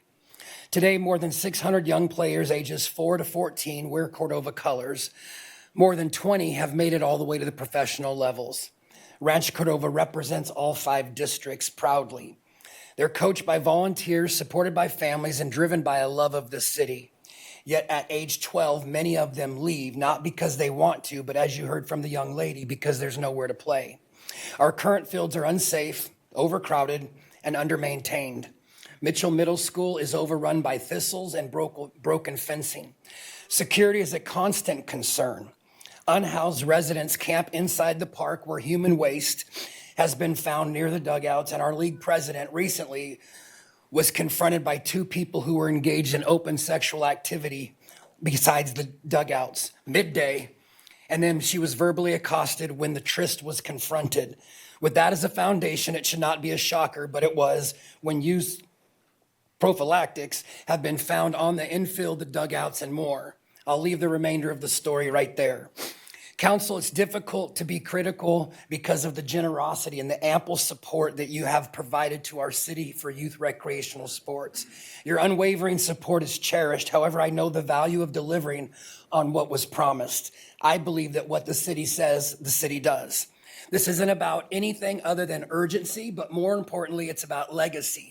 On good days, there's parking chaos, turns neighborhoods into gridlock. Families walk half a mile with strollers, passing residents that are not real happy about the crowdedness, unleash dogs just to reach the field. This isn't about anything but building a legacy for our kids to follow, and we have a clear solution, the Stone Creek site. It eliminates every one of the issues. Comments. Safe and secure place to play. In other cities, they have centralized the league facilities, similar size and demographic. It brings millions to the city. I want to thank you for your consideration, but let's finish what we started. Let's build the fields promised, and as it's been said already, if we build it, they will come. Thank you.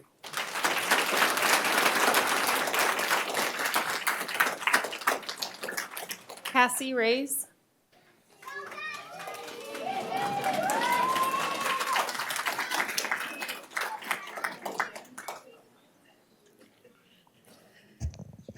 Good evening. My name is Cassie Reyes, and I'm the current president of Rancho Cordova Little League.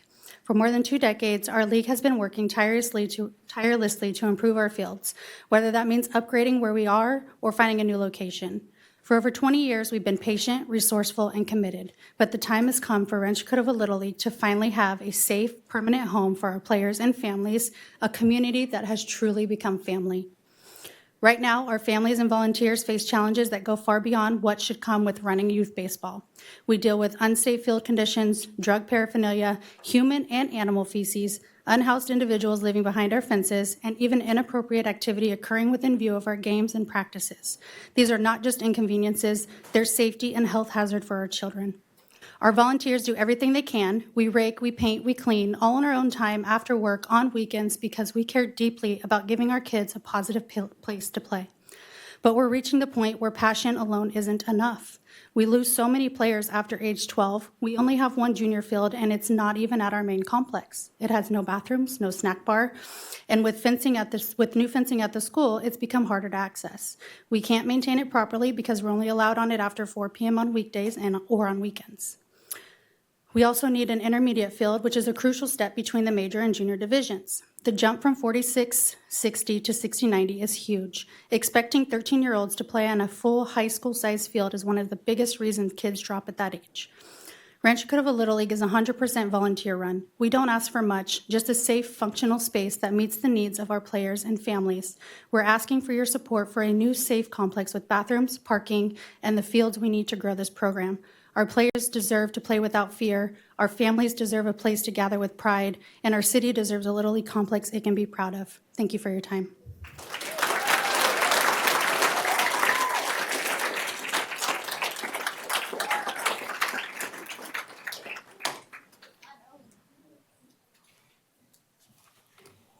Good evening. Thank you for hearing me. My name is Kelly Cabral, and I have been with the Rancho Cordova Little League for 12 years now. This is my biggest customer on my chili. Delicious. I have 7 of those years as a board member.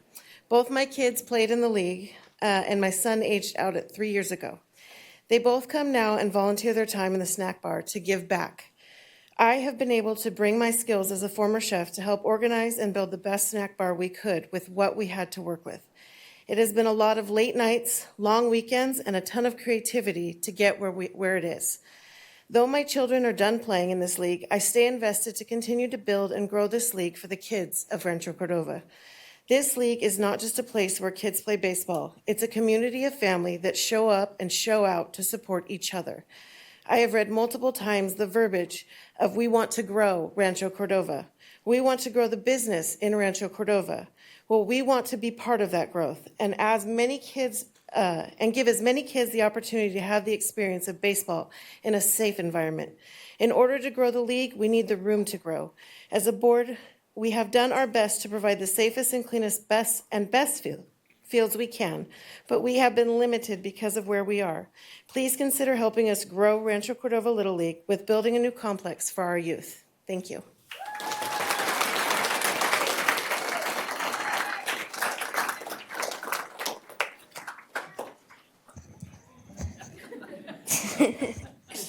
Hi everyone, my name is Jeff and I'm 10 years old. I've been playing Rancho Cordova Little League since I was 4 and I love it more and more every year. When I put on my jersey, I feel proud. When I step on the field, I feel like anything's possible. But sometimes, our fields make it hard to dream big. When it rains, the fields flood. We don't have lights and big games are ended early when the sun sets. Coach Jaime, you know what I'm talking about. We don't have enough room for all our teams to practice on, so our practices are held on grass fields where they can't improve our infielding. Most RCLL players have to either stop playing a game or go to travel ball at 13 because Cordova Lane doesn't have the right size fields to continue playing Little League baseball. We barely make it in time for our weeknight games during the fall because the drive takes 45 minutes. Games are hosted by Sunrise Little League in Orangevale. We still make it work because we love this game, but we also know our city can help us make it better. That's why for me and the 100 players who I'm here representing, Stone Creek is so important. It's not just 14 acres of land, it's a chance to build something special.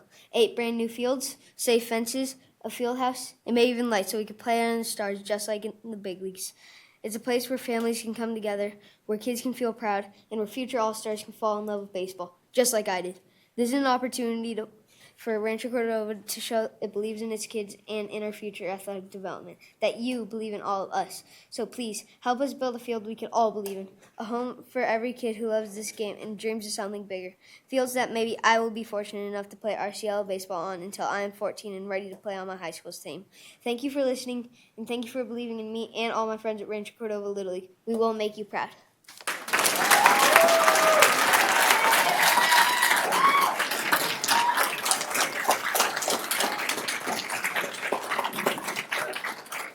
Hey, you already do. Cheyenne Rios. Following Cheyenne will be Melanie Freer, Lucas Cook, and Jen Larrett. Good evening, council members. My name is Cheyenne. I was a team mom and assistant coach, and now I serve on the board for our local Little League. But more importantly, I'm a parent and a neighbor and someone who's seen firsthand the impact this field has had on our kids and our community. Our Little League field has been a home for so many families over the years, a place where kids learn teamwork, discipline, and confidence. But the truth is, we've outgrown it. The field is too small, and once our kids turn 14, they age out because we simply cannot accommodate them in our limited space. We don't have lights, which limits how many games or practices we can hold. Practices often at random parks with no diamond. Parking is so limited that families end up parking in front of people's homes, frustrating the neighbors and creating safety issues. I'm also a homeowner on Cordova Lane. Therefore, I can tell you that traffic and parking have become a real problem. Cars blow through the crosswalk that sit just feet away from the main road, which is a safety issue for our children. Families keep coming, kids keep showing up because baseball and sports in general give them something that can't be measured in stats or trophies. It gives them belonging, it gives them purpose, it keeps them out of trouble, and teaches them lessons that will carry far beyond the diamond. Sorry. Our league has grown because our community has grown, and it's time our facilities reflect that. A larger, safer field with proper lighting and parking isn't just about baseball. It's about investing in our youth and giving them a safe, positive space to grow. We're not asking for luxury, we're asking for opportunity. Opportunity for our kids to continue doing what they love without outgrowing their home field. Opportunity to ease the burden on nearby residents. Opportunity to strengthen our community through something that brings us all together. I hope you'll see that this isn't just a request for more space. It's a request to invest in our future, because when we build up our fields, we're really building up our kids. And that's something that benefits every single one of us. Thank you.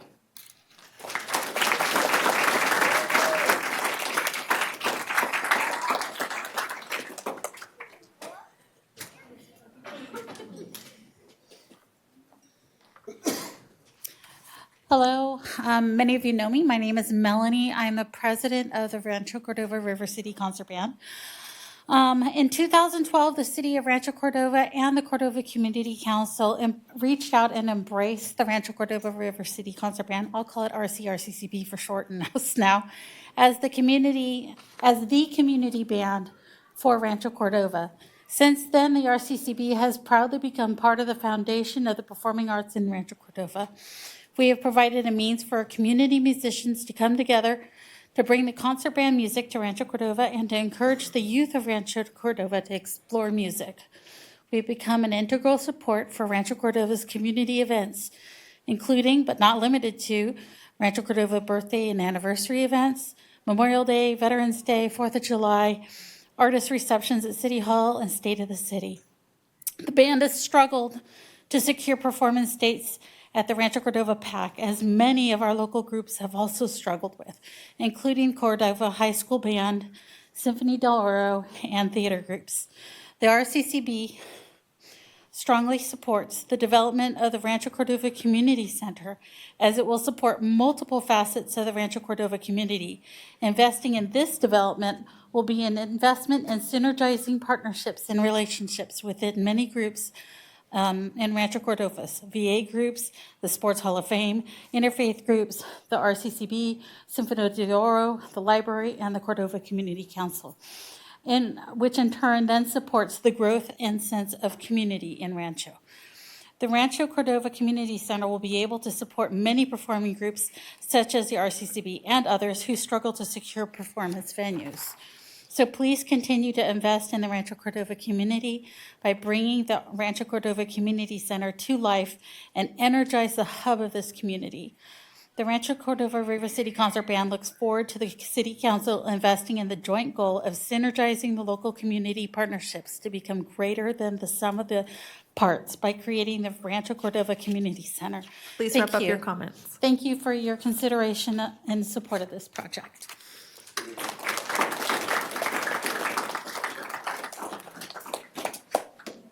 Next speaker is Lucas Cook.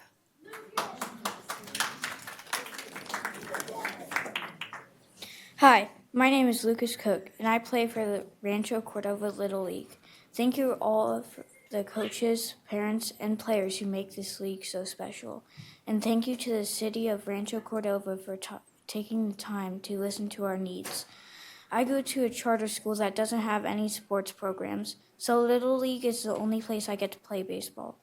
Being a part of this league and learning from my coaches has meant so much to me, and many have not become not just my friends, but my extended family over the years. Baseball is my favorite sport, and all my focus in life has been turned to it. I love baseball and want to become a professional baseball player one day. Expanding the field will give me and so many others the chance to keep playing the sport we love. Thank you all for supporting us and helping us make that possible.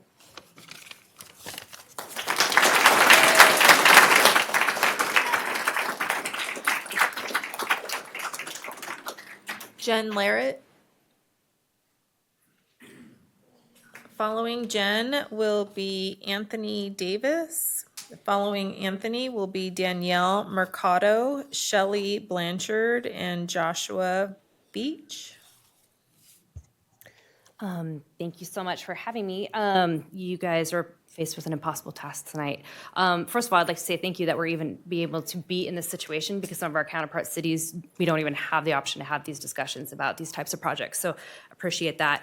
Wanted to talk about a couple of the projects, all of them which, as a school board member, are important to me because they all involve our youth. I'm super passionate about our Rancho Cordova Little League. I love all of our young friends that are here with us and are brave enough to come up to the mic and speak on what they love and are passionate about. So definitely support that project. But also at Folsom Cordova Unified, we have an early literacy program that we've really been working towards. And one of those components that we really do need to work within is with our local libraries. And so really, I'm a big proponent of having the library at the community center. It is a challenge for some of our families who are on the opposite side of our city to get to the library that we have, which is not even within our city limits. So I would be a strong proponent of that, to partner. Some of my greatest, fondest memories would be to read as many books as I could so I could get the Oakland A's tickets so my dad would be able to have to take me to the A's game. And then with my own kids doing Reading with the Dogs over at our local library is a very, very cool project. So very big proponent of that. And then also wanted to just bring to your attention the Discus project at Cordova High. We've already done some key improvements to the stadium. One thing that we're always working at Cordova High is to kind of dig out of this concept that Cordova High is not good or not safe or not well maintained. And a lot of the projects that we've done have really changed the image from our neighboring schools and our communities that Cordova High is an amazing place. And it's really just shown what amazing partnerships we have with our city and our school. And we do actually bring in, when we have track meets, we do bring in revenue. Our track meets, on our big track meets, can have anywhere from 3,000 to 5,000 people that are coming over the course of the weekend. So just want to kind of bring that to your attention as well. Thank you. Anthony Davis.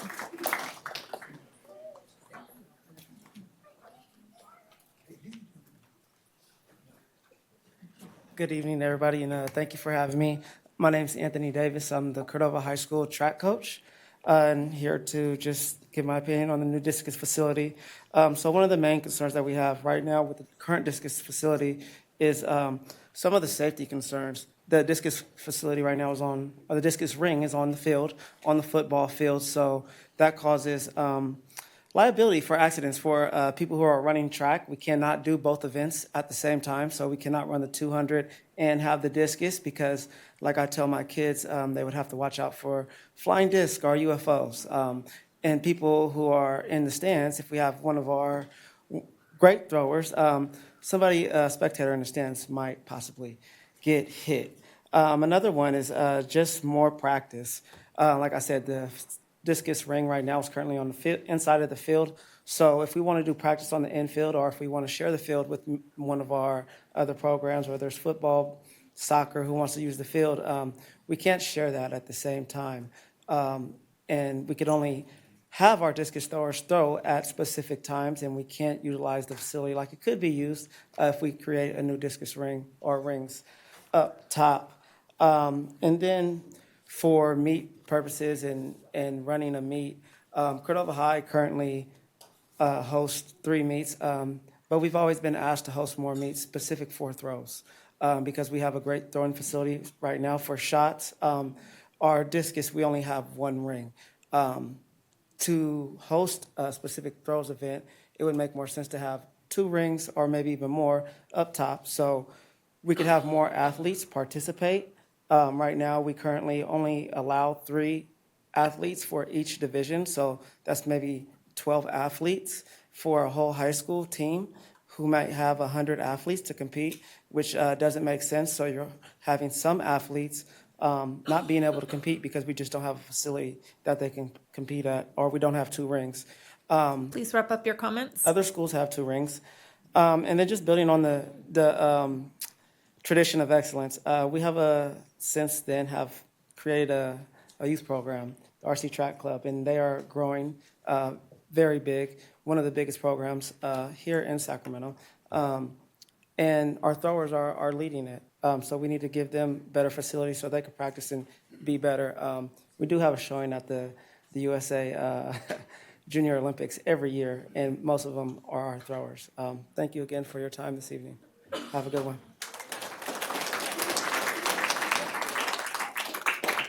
Next speaker is Danielle Mercado.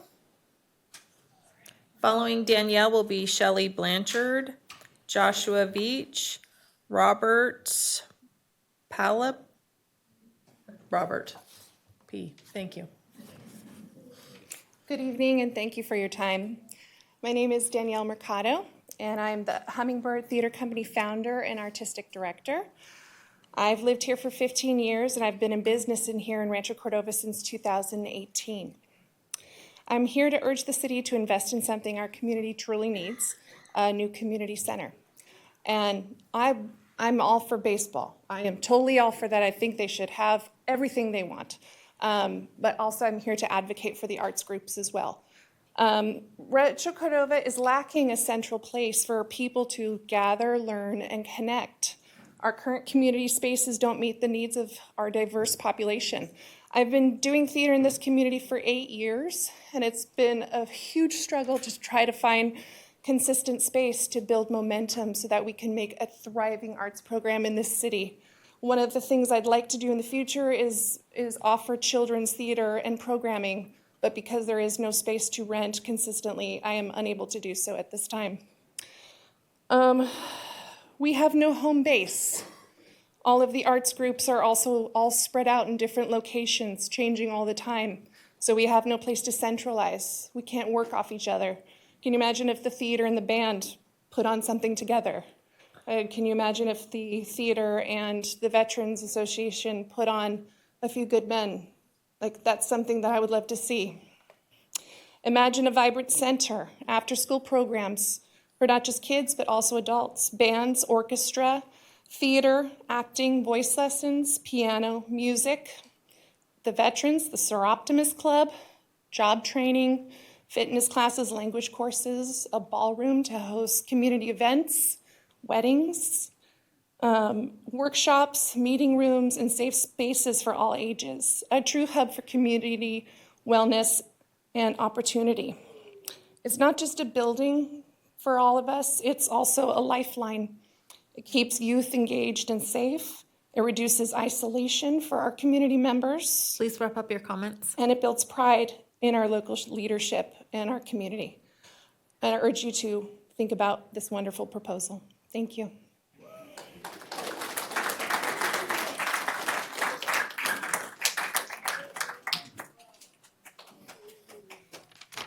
I just wanted to share a few thoughts about the value of placemaking in our city. So picture this, the Rancho Cordova concert band performing their hearts out in the food court of a grocery store. Shoppers stop mid-aisle, kids dance between the carts, and for a few minutes, that grocery store becomes a concert hall.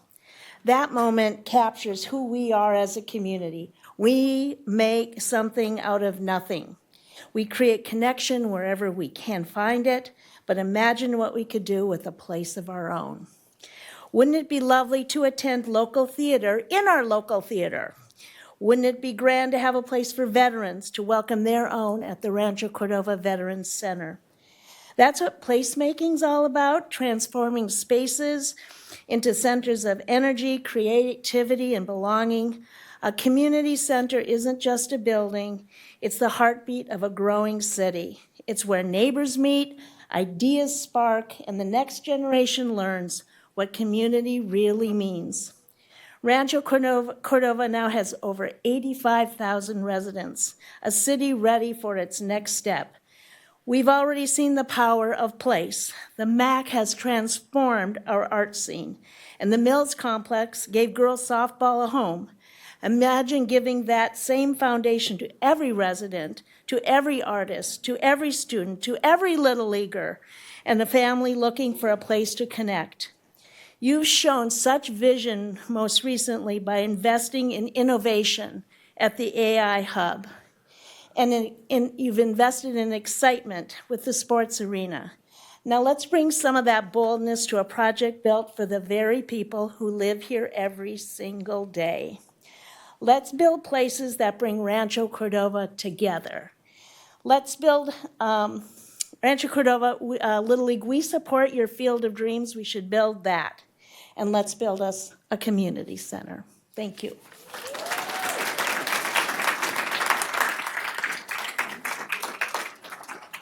Joshua?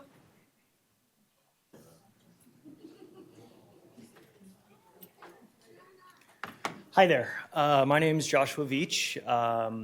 I have three boys. My oldest son is 17 years old. He started playing Little League at Rancho Cordova Little League when he was 4 years old. We only played 1 year. I moved around for work a lot, and we left the state, and we were gone for about 12 years. We came back, for about 10 years. We came back. He did not play for Rancho Cordova Little League when we came back because we don't have a facility to properly equip our juniors to be able to play Little League there. So my son missed out on that community, moving back with no friends back in the area, missed out on that community because it wasn't available in the area. So luckily, my younger son plays there now. I coach there now. He will probably not have the honor of being able to play in any new facility if you were to approve that. But seeing my children grow up and what they've achieved in their life via baseball and the lessons they've learned from baseball in the community that's derived from that, I just want to advocate for that for these other kids that will be in the area. Every other Little League in the area has junior fields. Every single one. Arden Little League, Land Park Little League, Northridge Little League, Fair Oaks Little League, Sunrise Little League. Those are just the ones that I've been to recently. They all have a juniors field. We don't. So our kids are missing out on that companionship, that camaraderie that they would get there. And then lastly, I would just say that recently, to hit on like the safety thing that a couple people have brought up, that's the Zinfandel right there where the Little League is a very dangerous spot. Very recently, within the last 2 weeks, a young man was hit by a car on his bicycle right there who is on my Little League team. It wasn't Little League season. He was just riding his bike on there, but was hit by a car that was speeding down that road. So I would definitely ask for you to consider providing us with a safer facility that Please can service more kids. That would be great. Thanks so much.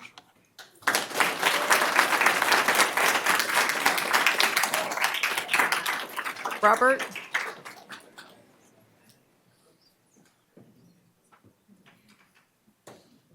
Robert, can you pronounce your last name? Palomba. Thank you. It's Italian. This is my moral support right here. All right, so my name's Robert Palumba. I'm a longtime resident and business owner in Rancho Cordova. I have 2 sons, and I've been heavily involved in Rancho Cordova baseball for some time now. Over the last 2 years, I want to specifically talk about the juniors situation. So my son and I were involved in the juniors league in Rancho Cordova for the last couple of years. I've coached and managed his teams. I have the direct experience of coaching and managing and mentoring 13 and 14-year-olds that I've known for many years over the last 2 years. This is through fall ball, spring season, and all-stars. So I was involved in a lot of the juniors situations. And I've seen a lot of different players and a lot of different fields. When you're in juniors, you travel around District 5 to other teams' facilities for games. I got to see firsthand their facilities, and every single one of them in District 5 is better than ours. This includes Fair Oaks, Sunrise, Northridge, Citrus Heights, Arden, and more. Rancho's junior field has no bathroom, no shade, no snack bar, terrible field access, terrible parking, and terrible security. The outfield was not designed for Little League. It has a 3-foot by 3-foot drain inlet that is 2 foot down below grade in the middle of center field. And the field is a mile down the road from the main Rancho Cordova fields. I know a lot of you guys know all this information. Garrett, I know you were involved in Little League. What does this mean?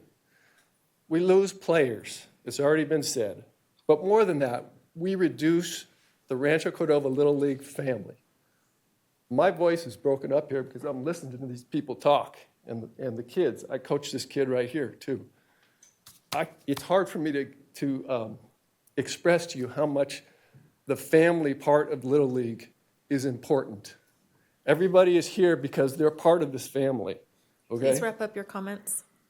What I would ask is that you honor the people, the kids of this community that put countless hours and their heart, like me, into this city through the Little League program.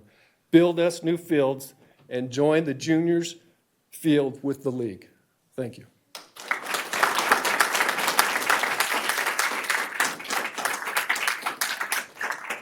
Next speaker is Mike Mirando. Following Mike is Rod Borba, George Parsons, Diane Rogers.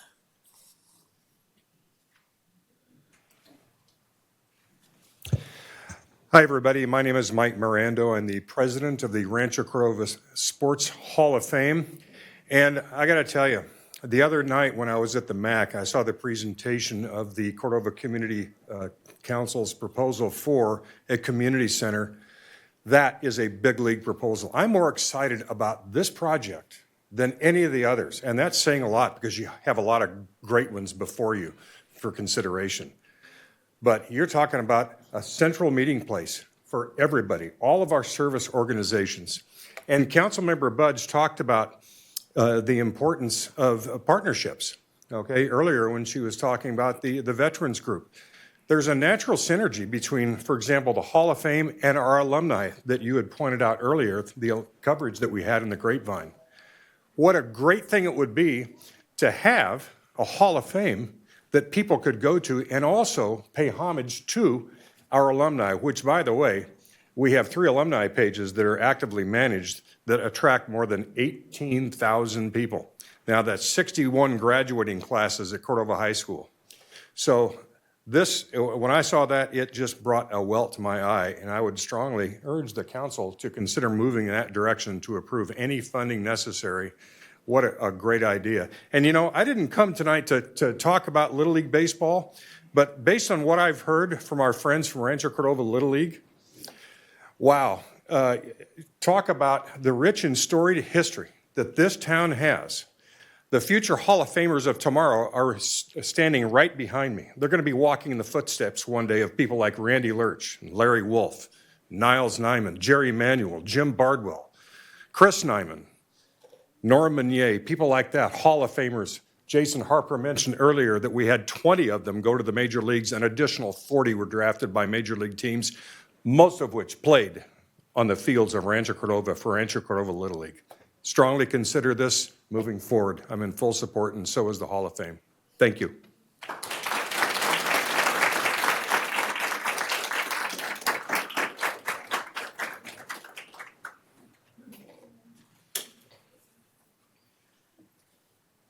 Hi, my name's Rod Borba.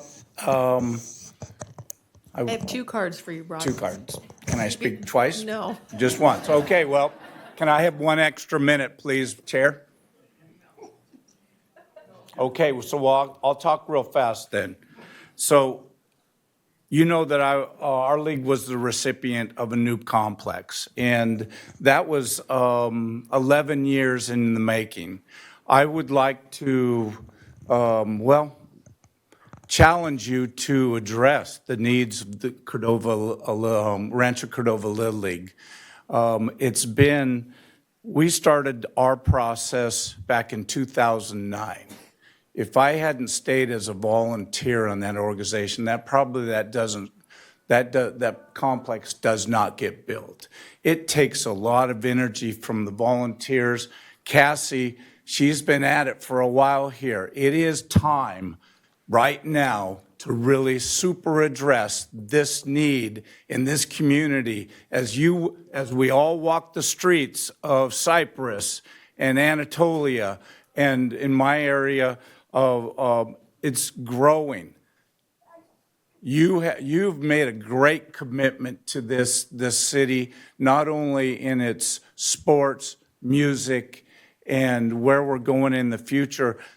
This is a great time to live in Rancho Cordova. That's what I tell my people, and they believe it. You should see the pride that our people in our league have for this community. This community is going to grow. Right now, Little League is probably going to be capped pretty soon. There's going to be a lot of boys being born out there, and they're coming. And we need to build that facility for them. It's just a great place. It is a burden to take care of old facilities. I know that because I've been doing it for 28 years. Well, and thank you for making my life a little bit more difficult as we take care of the new facilities, because you want to keep those up and keep that pride going. Also, as treasurer of Cordova Community Council, we started the process when we got the land donated to us many years ago. Please wrap up your comments. I will. About what to do with that land and moving the facility. That was going to be too costly. So the opportunity of building another community center came to us in the board meeting, and rest assured, we have the community at heart, not only from sports, music, and arts. We're ready for it. We'll make it happen and for this community, much like you could do tonight for Rancho Cordova Little League.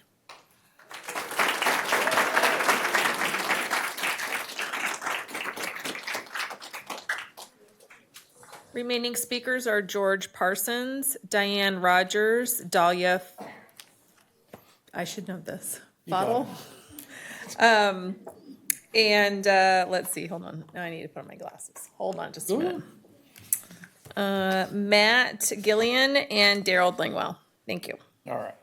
Good evening, everyone. My name is George Parsons, and I'm here tonight in support of the families, players, and volunteers of our local Little League program. I've been a resident of this city for more than 30 years, and I've also had the privilege of playing in this Little League for over 10 years as a child. In that time, I've seen firsthand how youth sports can strengthen a community and positively shape the lives of our children, because I've experienced it myself. Some of my earliest memories were spent at the Little League fields. I played football, rugby, and played soccer, shockingly enough, for a little bit. But baseball was always my favorite. Whether it was watching my father coach my brother's team or my own, helping my mother as she ran the snack bar, umpiring games for younger kids, or seeing my father later step into a leadership role as vice president of the league, this program has always been a part of my family. In fact, one of the players from a team my father once coached is now coaching my son in his baseball journey. A powerful reminder of the lasting bonds and generational continuity this league fosters. This year marks the 72nd season of Little League Baseball in this community, a remarkable legacy that has shaped generations of young athletes and families. Over those 72 years, our program has grown alongside the city. What started as a handful of teams on a few fields has become a thriving league serving nearly 1,000 kids each season. But with that growth, our existing baseball complex can no longer keep up with the demand. Player safety is one of the biggest concerns. The fields and facilities are aging, and we're seeing more wear and tear than ever before. Outdated fencing, holes in playing fields, limited to no lighting, and crowded play areas pose real safety risks to our players and families. Parking is another major issue. On game days, cars line nearby streets and spill into residential areas, creating congestion and safety hazards for pedestrians, especially for young players crossing the lots and streets with their gear. As new communities continue to develop, more families are signing up each year, a testament to how deeply baseball remains woven into the city's fabric. We're proud of the growth, but with limited field space, teams are forced into tight schedules, late practices, and fewer opportunities to play. Oh, I gotta Wrap hurry up your comments. Yes. Damn, that was quick. Let's just do this. In addition to better serving our local families, a new facility also opens the door for hosting regional tournaments and travel ball events. These tournaments regularly attract teams and visitors from across the state, bringing with them hotel bookings, restaurant traffic, and other local spending that directly supports our city's businesses. On behalf of the league and families, I respectfully ask the council to consider a new Little League baseball facility as a priority for our city's future development. Thank you.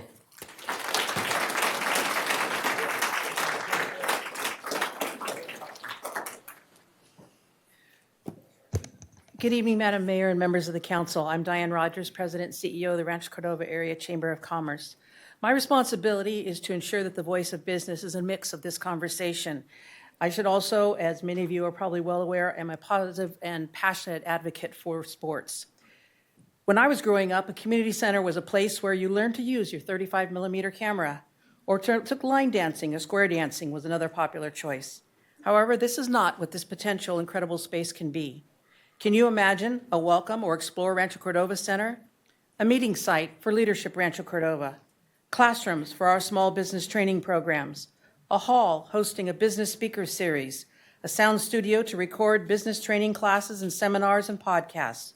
Room for a business accelerator and incubator space. Small offices for entrepreneurs to meet with potential investors. And what about a child care center on site? This is truly a community and business asset. I urge you to consider how a space like this can be so much more than a simple community center. Let's dream about the possibilities and the tax revenue that may help grow and contribute to the infrastructure and the other services that we need. Thank you.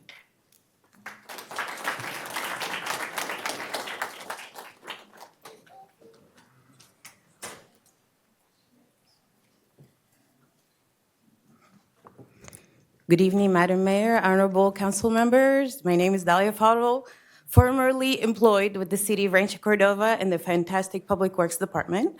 However, I am here today as a stormwater professional and advocate for the field. I'm here to urge you to consider the funding for deferred maintenance.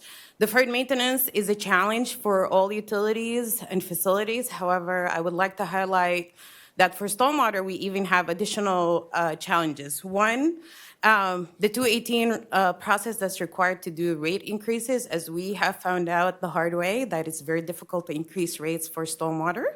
The other challenge we have is that there is way less available grant funding opportunities for stormwater facilities, and most of the agencies do not grant any funding at all for what they call maintenance projects. There has been efforts statewide to try to change that at FEMA or state DWR. However, that has not been successful. So we are where we are today. Just to give you a couple of examples as points of reference, the city just wrapped up a pump station improvements project. The project was first planned back in 2015. And I went back and looked at the budget book. It actually, at the time, was budgeted to be around $350,000. We just wrapped up the project north of $5 million. During COVID alone, the cost of the generators tripled, and it will continue to grow. It's also worth mentioning that we spent $5 million just updating the communication equipment for the 6 pump stations. We did not touch the pumps. We didn't touch any of the actual critical components of the pump stations. These facilities are as old as 1958, and it does get to a point that we can't even find replacement parts unless we go look around in other agencies' junkyards. So because of that, I want to highlight the need for funding for deferred maintenance. The proposed outfall project, we just did one a few years ago that also cost way Wrap up your comments. way more than what it would have if we did it sooner. So thank you for the consideration. Bye. Matt Gillen, and then following Matt is Daryl Langwell.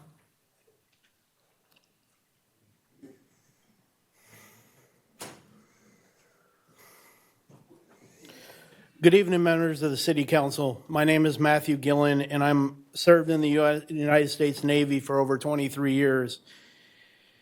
And I'm currently serving as District 17 Commander of the VFW and a member of Post 10125 here in Rancho Cordova. I'm proud of my service, and I'm proud to call this city my home. I am here tonight not just as a veteran, but a voice for over 3,600 veterans that call Rancho Cordova home. I'm speaking to ask for your support in establishing a dedicated veteran facility in our community, a place where those who have served can receive the help, the resources, and the respect they deserve. Now, I'm not asking for a handout. What I am asking is for a space to heal, to connect, and to rebuild. We don't need a massive federal-style complex. What we need is a hub, a small local facility that offers a space where we can gather for meetings, training, or a place to have a hot cup of coffee with someone who understands. Something local, something accessible, and most importantly, something permanent. So tonight I'm asking this council to consider this community center, to have funded land or partnership opportunities to create a veteran facility in the city. Let's do what we say we believe in. Support our troops, not just when they're deployed, but when they come home. Let this city be a leader.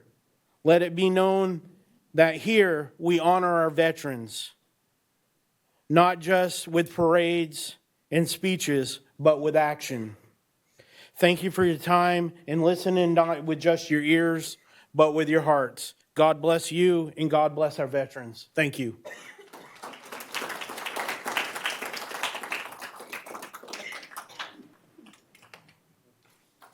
Good evening, Mayor Prolopati, council members, Daryl Langwell, Vineyards neighborhood. The primary function of government is the safety of its citizens. A deteriorating infrastructure becomes a hazard for every single citizen in the city.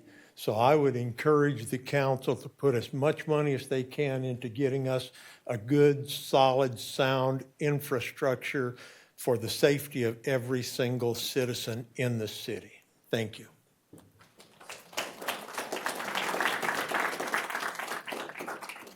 Mayor Pulapati, that's all the public comment that we have.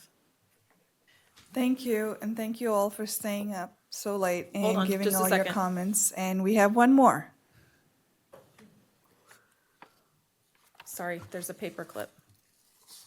I see it. We have two that were sent via written communication. That's Rita Hauken and Kathleen Ellerston.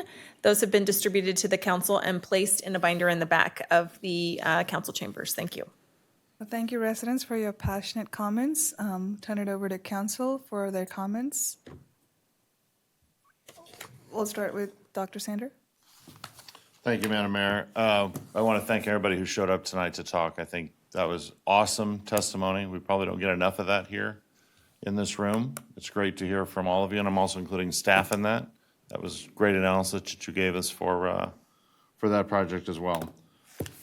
I think if I've looked at the numbers enough, the good news is we can probably do all of the above. The question is, how do we structure that and what's the timeline? Rough figures, it looks like you could find 50 million for a community center. You could find 30 million for Little League, if that's the number. You can find, you can not touch the smaller projects that we had already talked about. And we would have to include some new revenue that we're going to legally acquire. And what, I don't know what fiscal year revenue neutrality ends. 3 more years left. 27? 28, 29, it'll be the first 28 is fiscal the year. first year. Without.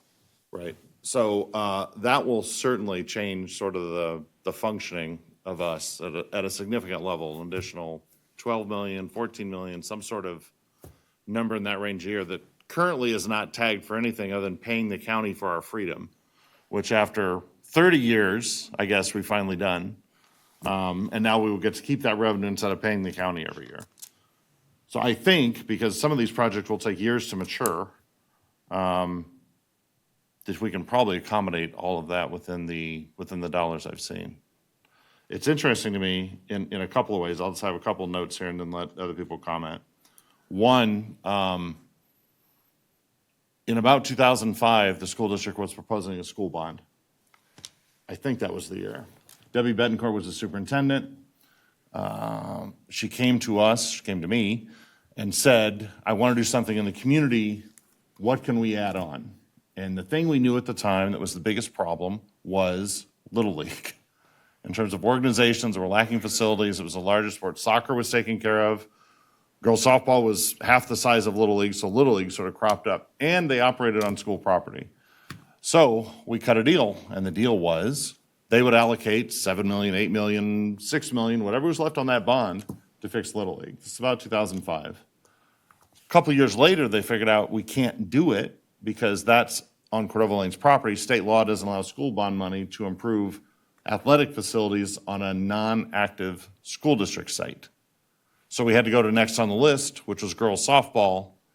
So 11 years later, girls softball got their new facility. After that bond ran out and all the other hurdles were passed, girls softball had their mead net. And Rod, thank you for sharing the sort of benefits of that and what that's done for the league, because that is a community, a really fundamental, successful community, which left Little League out to dry. We have since looked at how could we, when we got Measure H and Measure R, because we didn't have them originally, when we finally got resources like that available to us, we could consider these projects.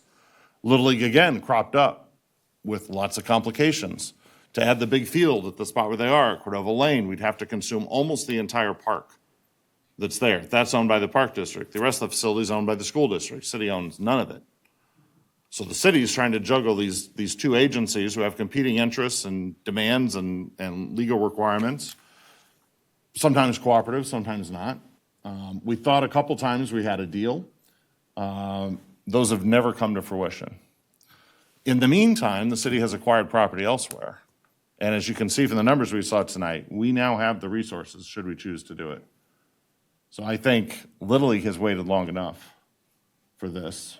And so I'm fully in support of pursuing the Little League project. And I'm really loath to say not at Cordova Lane, because I would like to be able to invest in the old community, but I just don't think that's the greatest benefit for the buck. I think if we took city property that we own in Stone Creek, we put a Little League complex on it, it would take about half of it to accommodate our current needs, leave the other half. You could, in 15 or 20 years when you needed more, add more right there, and you would end up with probably one of Northern California's best baseball complexes, because the Mather Sports Center is also not far away and they have additional fields. So if you start putting that together, that would be an excellent facility, and that's what we aim for in Rancho Cordova is excellence. The second comment I want to say on the community center, I think this is the next logical step for our community. We have brought people together in partnership in so many different ways. We have set out to do things like build a theater, which we've authorized. It's not even on our list anymore. We have recently talked about we have to do something with the library. We've been collecting funds for community facilities. We worry about how do we bring the two sides of the city together. But every time we have stepped out there and caused people to come together to build something, tremendous things have happened. 2 + 2 is equal to 6 is what happens. And I think if we do that here at this time, we take care of all of those needs. It's the accumulation, at least of the current segment of our art strategy, and bringing art together in one place. It's an economic development opportunity. It gives us a place to meet. It gives us a library for the southern half of the city and the central part of the city.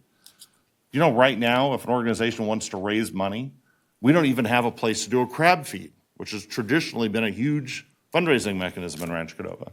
There is no facility that can accommodate that. If Rod Borba wants to take girls softball and do an annual dinner, there is no facility that will handle that without some sort of a ballroom that we create, some sort of a large venue where you can sit down and do something. Little League could have their big kickoff day literally in a facility instead of subject to, a registration day, instead of subject to rain and stuff outside. So there are enormous opportunities here that I think you just saw the surface scratched on. And this is so much in line with what we've done in Rancho Cordova. I can't imagine not taking hold of that project at this opportune time. So those are my comments for now. Thank you. Anyone else? Councilmember Little? Yeah, I didn't realize, obviously I'm the new guy and how long this history is with the Little League and the promises made. So I really encourage us to further explore that and figure out what's the best solution. I know guys talked about it a few years before my time. Obviously the energy's there. I see the need for all the individual components in the community center. I don't like them all in the same community center, especially when it's a retrofitted office building and an office park. It reminds me of Frankenstein monster. So I think this feels very, very rushed, and we could explore not just locations or whether to pursue it, but actually figure out what it looks like. And this all feels a little bit too soon right after canceling the Civic Center. And this project, in my mind, I see has a lot of similarities. So I think we're hurrying on this one a bit too much. Those would be my comments. Thank you. Councilmember Budge? So I appreciate everything that everybody said about the need. Let's ask staff. We've really only heard about 3 items tonight. And yet you've presented a list of a variety of things that are part of the legacy projects. What do you really want comment on tonight? What is most valuable? And what does it not matter? What does it matter if we don't comment on all 6 or 7 or 8 of them? Well, I think tonight the intent was to focus on the 2 subjects, which was the deferred maintenance investment and the community center. I think the Little League has always been on the list, and it's still on the list, as you see from the conversation. Probably not on the list at the dollar amount that I think was planned or was talked about for a new location, and so there's a funding mechanism there that would have to be figured out. I think from tonight, if there is some clarity we can get around the deferred maintenance piece, that would be great to get that direction to kind of move, because that's, as I'm sure Albert will tell you, easy to go and start investing in streets. I think some of the other projects are a little more complicated and require probably further conversations. But I think if tonight had some direction from the council around, and when we talk about if these 2 projects are something you would like us to pursue, you're probably talking about the next 5 to 8 years of our basically funding to devote to these projects, and we'll have to figure out how that cash flow works. But over that period of time, we will be doing no other large legacy projects and just doing these 2 over the next 7 years or so. I'm throwing out a number there, not kind of with full analysis, but I think that's something that we would want direction. If those are the direction that council wants to go, I think we could build out a capital plan for the next 5 to 7 years to see how that gets done. But we still need direction on kind of if you prefer us to pursue a particular location for a community center that's on the table tonight. Look at other options, look at splitting up. There's lots of conversations that we could have around the implementation of it. But if you, the council, are interested in pursuing those conversations, we can take that conversation next level. Okay, so Public Works is always one of my number one priorities, period. Streets, sidewalks, streetlights, crosswalks, safe streets to schools, all that. That's definitely a priority for me. So that would be the very first thing that I personally would want to support.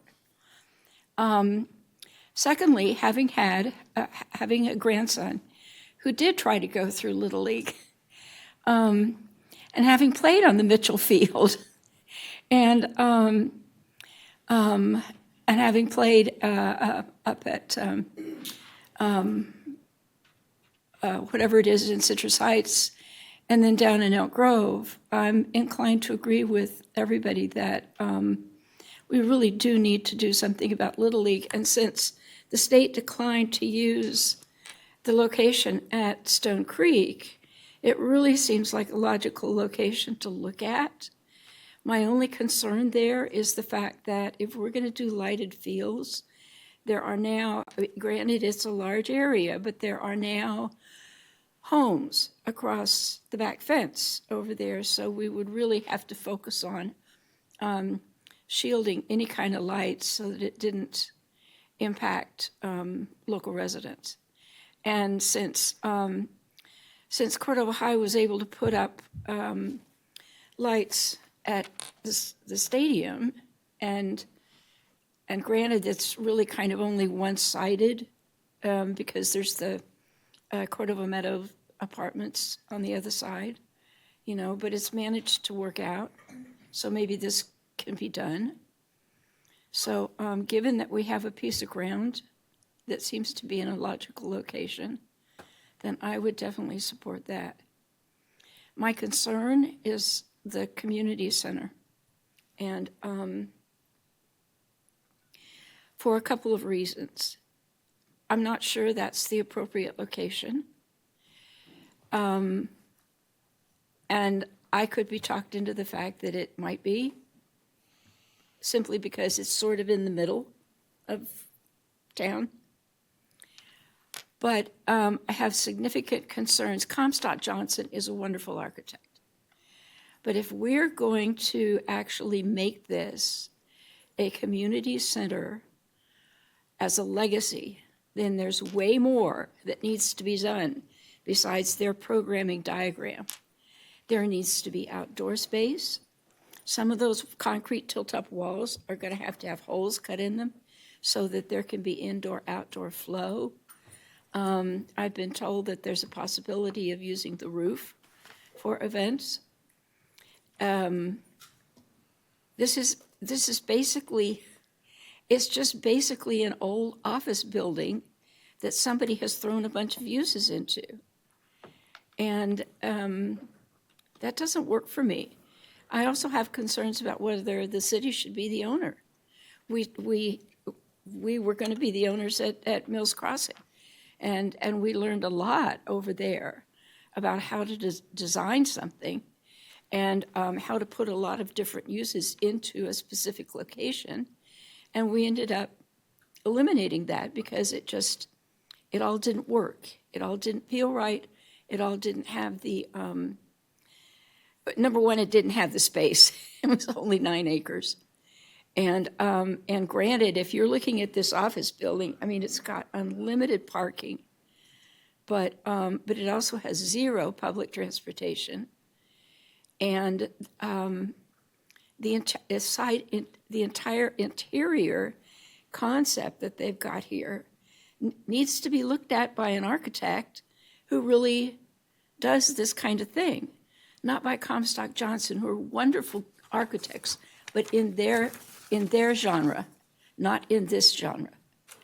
So I'm okay with keeping it on the list and putting some additional money into it, but I'm not a supporter of just going gung-ho with the project that's been presented. Thank you. Vice Mayor? Can you go back to the money thing? The money chart? Go backwards.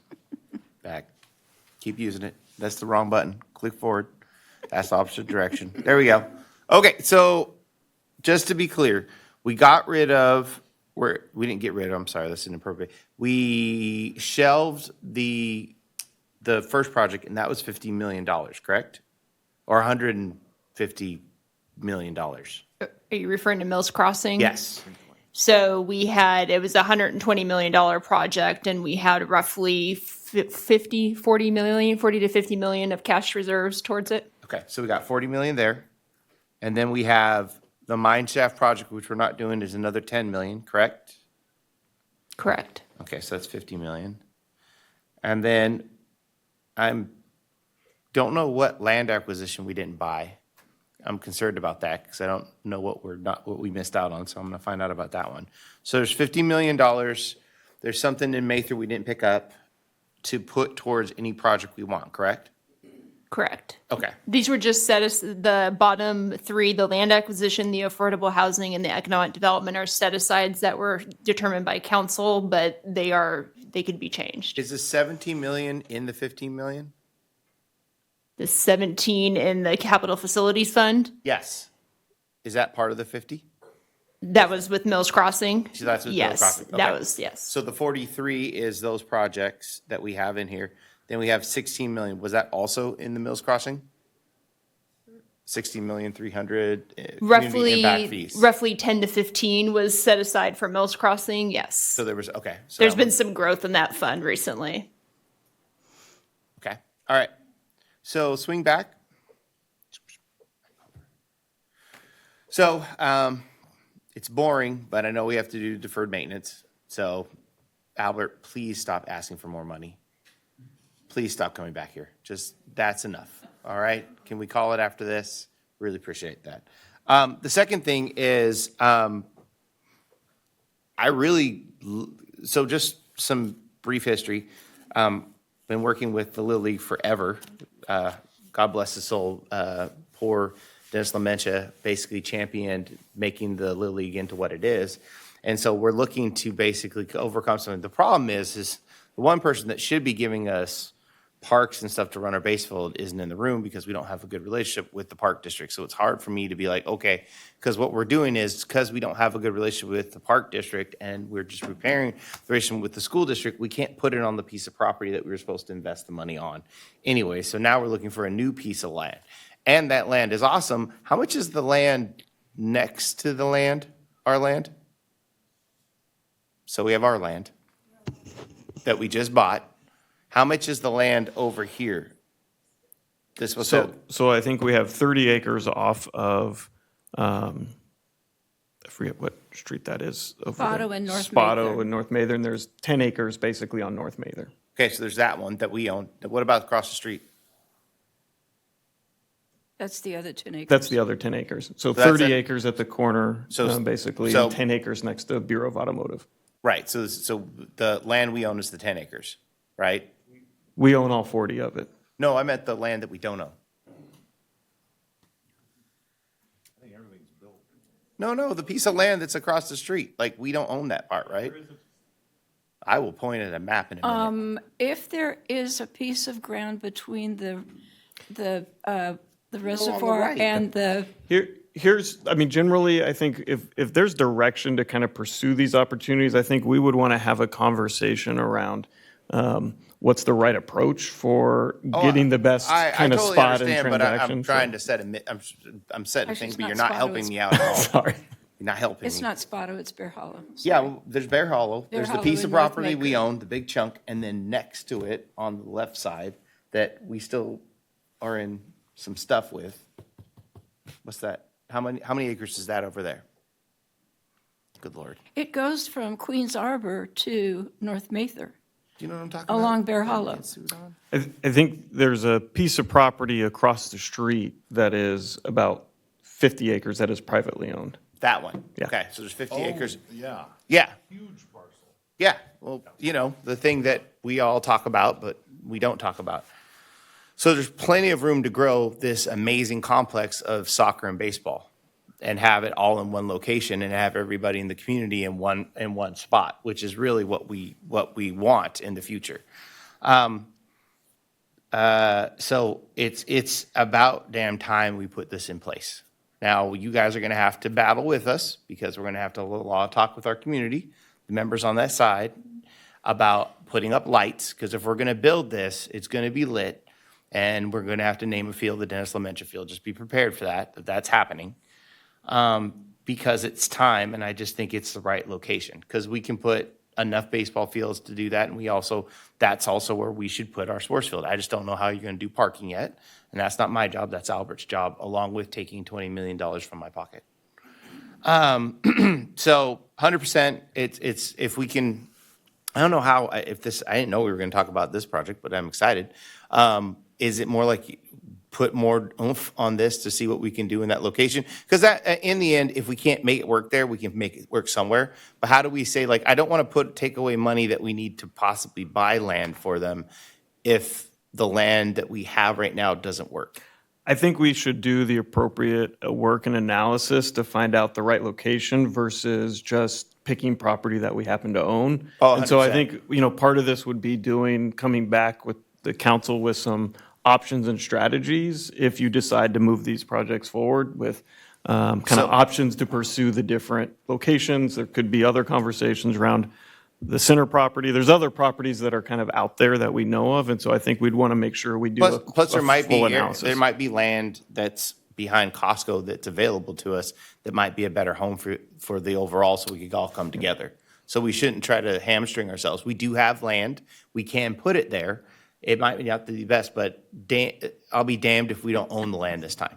We're not going to have to answer. Dahlia will tell you Costco has drainage problems. Listen, but you get free pizza. think so. Yeah, you just take it. Oh, my bad. Rancho. Let's actually put an oomph on this. Let's put some energy towards it. Let's get this done. Let's find the piece of property. Let's claim it. And so that's why I'm going to be careful about this. Now, for I have no problem with the city actually owning pieces of property because we don't own enough property. So I don't mind buying that. I am not making a freaking Frankenstein's out of this. We are not putting the library and the arts and the thing in the damn building. That's not happening again. I'm not killing this thing because we tried to put in everything. We're going to choose. If we do it, the building's only $8 million. So out of the $50 million we'd spend, we can go buy the building. And honestly, there's enough developers that will come behind us and would love to give us everything our hearts can imagine if we lease the building and then we agree to buy it at the end of this. There's 1,000 different ways to buy this. I'm not going to tell you, Kim, how to do your job, but spending our capital to buy a building is dumb in this industry. Working with a developer to do the thing and then leasing the building until we buy it makes more sense to me. So those kind of things are appropriate. Let's bring some more business partners in, or we can spend $8 million, then find someone else to do the construction because the building itself is only $8 million. But I mean, if that wants to start out with being our library, totally acceptable because we've needed one forever. But having that library and the thing, I want to spread out facilities throughout our city. There should be a place for arts to have a program. There should be an ACE. And Joe and Linda are correct, having it be this monster that we don't want it to become, and then we kill it in the end. So totally down to evaluate this space and look at other spaces that would better fit maybe other needs and buy those pieces as property. We don't have to buy it and develop it and finish it off all in the same whack. We can buy one, start working on that one, put one really cool use in it, get name and recognition for it, and then find another space to do something else. And I think the staff needs direction to go out there and actually look for what makes the most amount of sense. Like, she's right. If the library has to be somewhere on traditional, some sort of traditional light rail or public transit, then we have to have a space that's going to have public and transit there. If it makes more sense for my amazing arts community to have it be someplace that's more centralized, so both Anatolia and the Cho are able to show up and work in the area. The Cho, love you. It feels like fingernails on a chalkboard. Listen, Cho. It's going to be great. But I'm into buying more properties because I think being cash positive and property poor is never a good place for city, and you want to be able to loan against it. So I like the idea of buying small and having uses in it, and then finding new homes for places makes sense to me. So I like number 2 to evaluate locations for the proposed community center, and then do like Linda says, figure out which one, like if it's where our VA is, damn skippy, that's we're gonna do it. I really think you guys should be at the airport, because that makes the most amount of sense for me, is buy you a building over there. That makes sense for the VA to be, makes the most amount of sense for the VA, because we have VA plus history. We have so much stuff at Linda's house that is old veteran stuff from the Mayfair Air Force Base. That would be an amazing location for that. I think Rancho Cordova City needs to own more property. We shouldn't just have a city hall and a wrecking and a couple centers for materials. It doesn't make sense. I like the idea of owning this property. So I don't want to say that out loud, because I don't want the property to now be worth $55 million. But I think I'm going to instruct the city to go and, peruse around this area, and then go study and see what best fits in this community center. And I think we need a couple community centers, and let's not change the name to name it something it shouldn't. It's a community center, so what's going to be there? I mean, if it became just a place for us to have events and a daycare, I'd be down for that. But what makes the most amount of sense? Should that be more near the Cho side of the Rancho Cordova, so the daycare makes more sense? Or does it make more sense to have that? We need to do enough research to figure it out. This building seems like a sale, and I know people aren't clamoring to run into Rancho Cordova, but the one thing we do have that we've waited 25 years is for our baseball complex. So that thing we need to put pressure on and get done in the next 6 months. We should have something designed, located, and move forward. And if we need to, then we'll take some of this money and buy a piece of property, because we promised. And Rancho Cordova's one thing is we don't accept breaking promises. So I think it's time we move forward with that. So option 2, yes, we have to do the boring stuff. Are we going to try to go back out and maybe not raise 150,000% next time? Maybe like 10%, like a dime this time when we go to the stormwater drain? I think we can always take another run at. It's almost like someone said, don't do 150%. It was crazy. I wonder who that guy was. Said maybe we should just do 10%. Let's do something small. People understand no one wants the streets to flood. But also telling someone they have to raise their rates by 150% hurts everyone in the community. I know I'm struggling like everyone else is trying to make ends meet. So $20 million, option 2, and we make a promise that we get this thing to a location in the next 6 months, and we're moving dirt before, let's see, March. That's it. Thank you, Vice Mayor. Staff, I hope you caught all of that. Can I respond to those two? Sure. So on the community center topic, Linda, I think I probably agree with everything you said, but I want to be sure you don't think this is a completely baked proposal. This was nothing more than a study of, if we threw everything at this building, would it fit? And the crazy answer is yes. That's all that study was. It's not a plan to go forward with. We'd have to start over with a whole bunch of design issues. This is not a proposal in front of us. It's an idea. And that was a space study to figure out, will these things fit? The funny thing that happened along the way, and you heard it from testimony in the room tonight, is that all these different groups want to be together. They want to be together for synergy. And I can tell you, one of the most beautiful things I've ever seen on a trip out of town was a trip to Charlotte, North Carolina. You may have heard me talk about this before. I know you've heard Dan Skoglund talk about it before. He was with me on the trip. And it was a trip to a library that had a theater next to it and a youth center. Actually, that was the Imaginarium day. In Charlotte, though, right? Yeah, we all went to the Imaginarium. So you were there too? And they have the children's library on the ground floor. Yep. And upstairs, they had the studio where the high school kids could come and learn to do video. Right. Like Krieger teaches at Cordova High. 3 different uses together. Mm-hmm. At that time, we all said. The main use was the Children's Museum.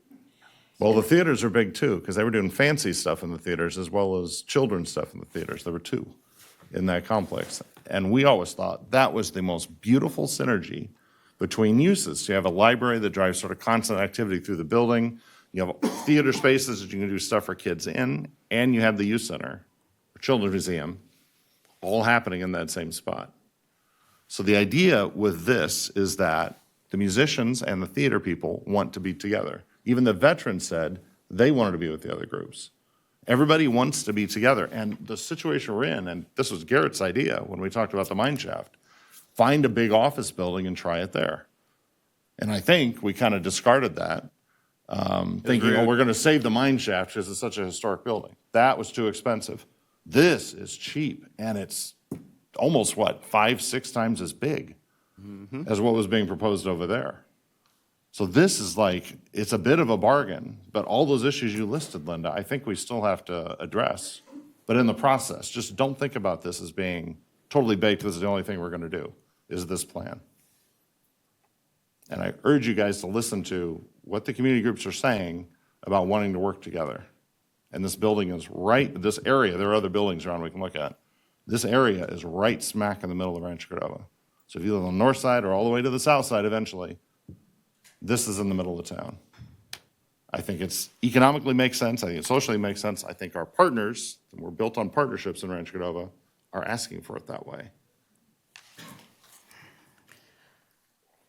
So it's my turn. I'll speak to the topics, the agenda on hand, and I think this is about protecting what we already own. I mean, the saying is prevention is better than cure, and as I see it, Rancho Cordova has about $245 million in deferred maintenance needs. So asking Albert to go away giving 10% is a long, hard ask. This money is on our streets, storms, drains, and that we have Dahlia coming back even after she doesn't work here anymore to support this cause speaks very strongly about why we need this. And every year that we wait, the cost compounds, right? So maintaining the roads today costs about $6 to $8 per square yard.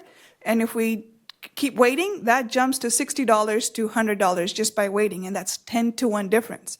So spending the $20 million now saves us tens of millions of dollars later. A penny saved is a penny earned. I got all these things going on today. So we have it all. So I am all about supporting the $20 million in deferred maintenance, because that absolutely serves every home, every resident, and every business, and every kid walking to school or to the park.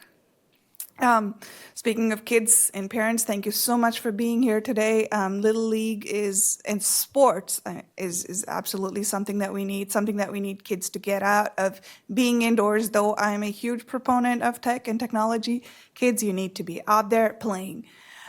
So what we can do as a city, we will try to do it. This requires a lot of cost. This requires a lot of infrastructure, and I think I would recommend staff to see what is it that we can do to ensure that this is going on smoothly until we can pull the trigger on the big new field. On the direction for next steps for Rancho Cordova Community Center, there is a lot going on with Rancho Cordova right now. A lot of new investments. We have things that are coming, and at this time, staff resources are limited. And like Councilmember Little mentioned, we just are on pause in Mill Center. I think we need to figure out what is it that the community needs, talk about it, given that what is already coming with the arena, with all the new projects, what the City Hall can service, and then come back to it. So I am in support of option 4, which is pause the current proposal for now and come back to it at a later time. Thank you.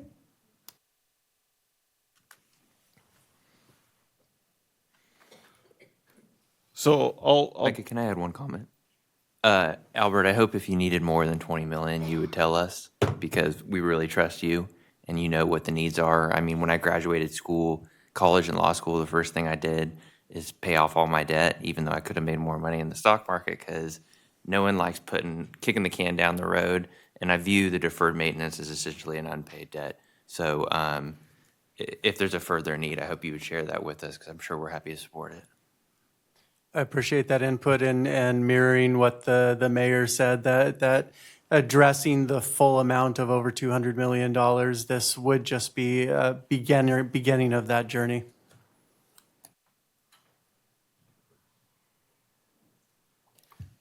So I think if I can kind of paraphrase, I think I'm clear on the direction, and we may want to do some voting or roll call voting on the different directions just for clarity, but clear on the direction to utilize the 20 million for deferred maintenance. And so I think there was clear direction there to move that conversation forward, or move that initiative forward and do the work necessary to implementing that piece.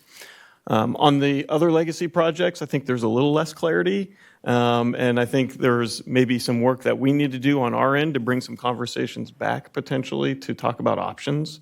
But what I'm hearing is interest in a community center for the future and also Little League, and figuring out maybe a plan to address both in the next, we'll call it 5 to 10 years, as the priorities for the council, and we can deliver some plans or some options to how to move those projects forward in a future conversation. But I think we don't have enough information right now to make real specific direction. What I'm not hearing is pursue the one building immediately, but continue to have conversations about the option of a future. Well, we need to, here's the thing. If it's a great deal, then we need to pursue it immediately. Because the thing is, we can always sell the property back and break even. But if it goes off the market and we lose the opportunity to get a great building in the middle of the city, that's a bad deal for me. There's a lot for sale in that area. Just Like because what? it's a great deal doesn't mean it We suits all. do have some transactional things when we buy property and selling them later does give us, with surplus land act and some other things, that there is There's a not a process surplus land associated for an with. office building, is there? Yes. My suggestion is you flip what you just said. There seems to be 100% agreement on Little League.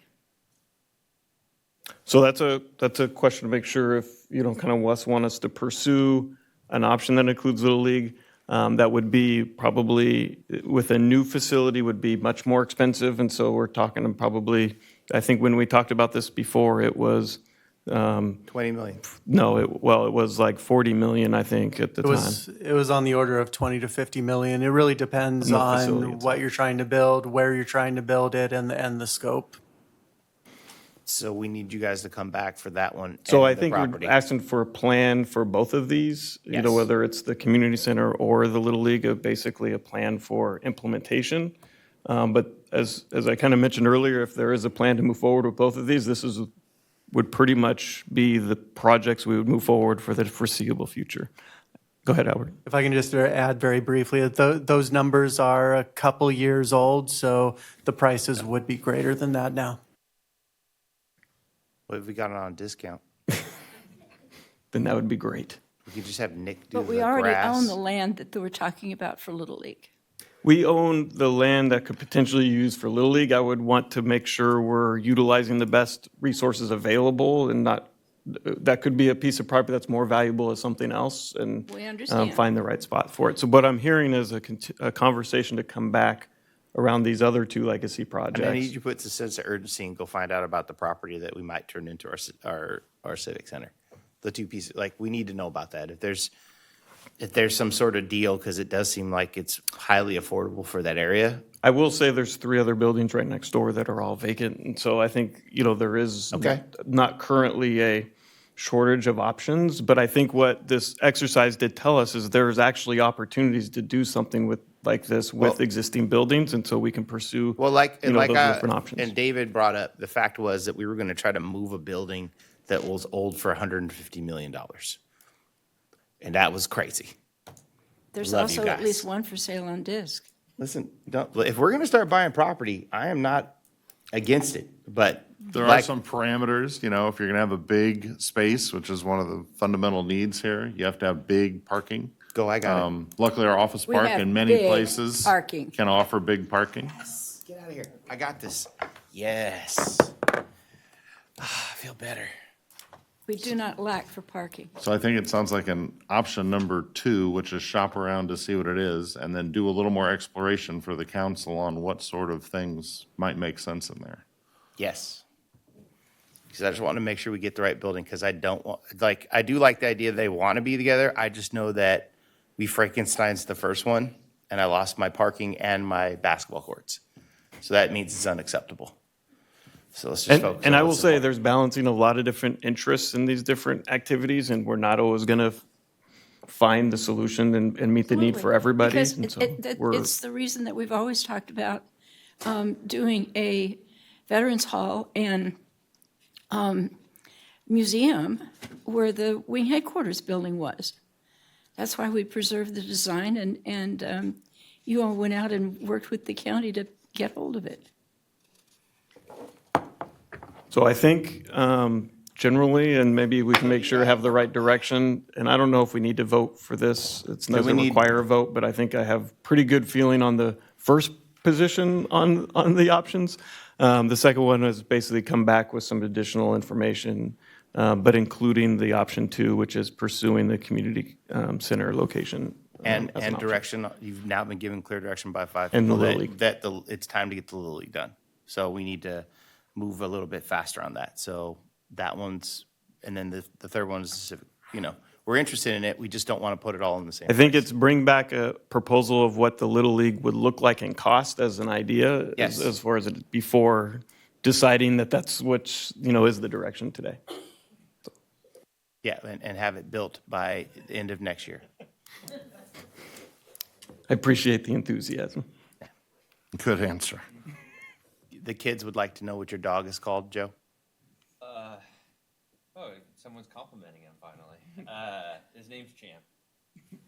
Just so everyone, I see you guys all pointing, that is a dog. He is named Champ. He helps with council chambers. And no, he didn't go to the bathroom up here. That's fake news. Are we good? All right. So do you need a vote? Do you want a roll call vote? No, I think we're good.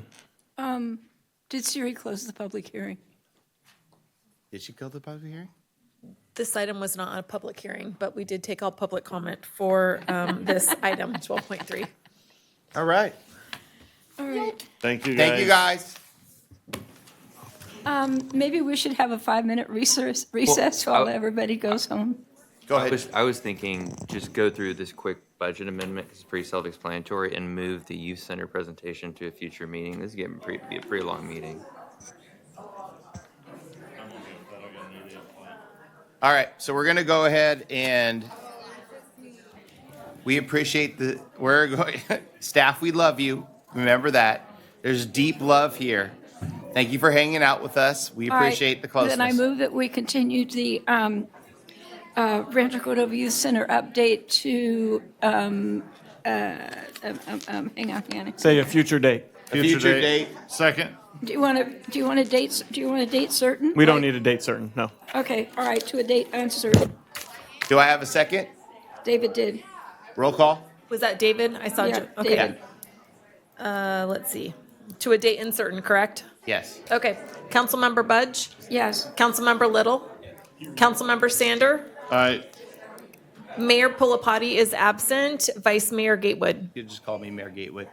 Aye. Thank All you. right, let's go ahead and move on. Can you go ahead and read fiscal year 24-25 preliminary financial report and budget amendment? I think you just read it. Thank you. There we go. Move That's what I do. Second. Michelle, do you want to give a very, very quick, precise, because we've all read this report. We can motion a second, but she's got to do a report. Go. I will do my best. It's a good staff report. Pull up the presentation. So the Quick. the presentation tonight is for the 24-25 preliminary year-end financial report. And if I could get this to work. Okay. Ooh, back one. So just briefly, major revenues came in mostly as expected. New growth and development in the city continues to lead revenues to all-time highs in expenses. Cost savings in 2 key areas of the general fund expenditures help offset one-time costs that were unexpected when the budget was originally prepared. Okay. This is a snapshot of the last 5 years of general fund revenues. Go ahead. We have increased 35% over the last 5 years, from 64 million to 86 million.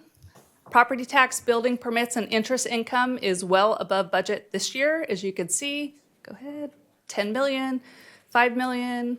And with those increases, we are projected to end the year $6.5 million over budget on revenues. As we know, sales tax or tax revenue makes up the majority of our revenues, 75%. And as you can see here, our revenues continue to hold strong. We are in a position where our sales tax has finally decreased from prior years. So we did realize a potential $2.9 million decrease in sales tax revenue, which is partially due to the $2.1 million one-time payment that we received last year. Thankfully, in true Rancho Cordova fashion, this decrease in revenue was offset by higher than anticipated property tax revenues of $1.8 million. Okay. Building permit revenues continue to hold strong at $5.1 million this year, nearly $1 million more than we had originally anticipated when we prepared the budget.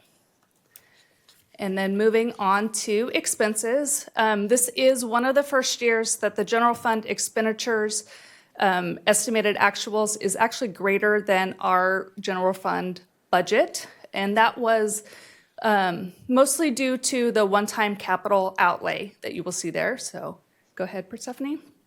Thankfully, we had $1.2 million in personnel savings and $4 million in savings with the city's contract with the sheriff's department to help offset, go ahead, Persephone, the $7.3 million in capital projects. That includes purchasing the youth center, the Rancho Cordova Youth Center property, the property located at the corner of Zinfandel and White Rock Road, right adjacent to City Hall, along with some infrastructure improvements.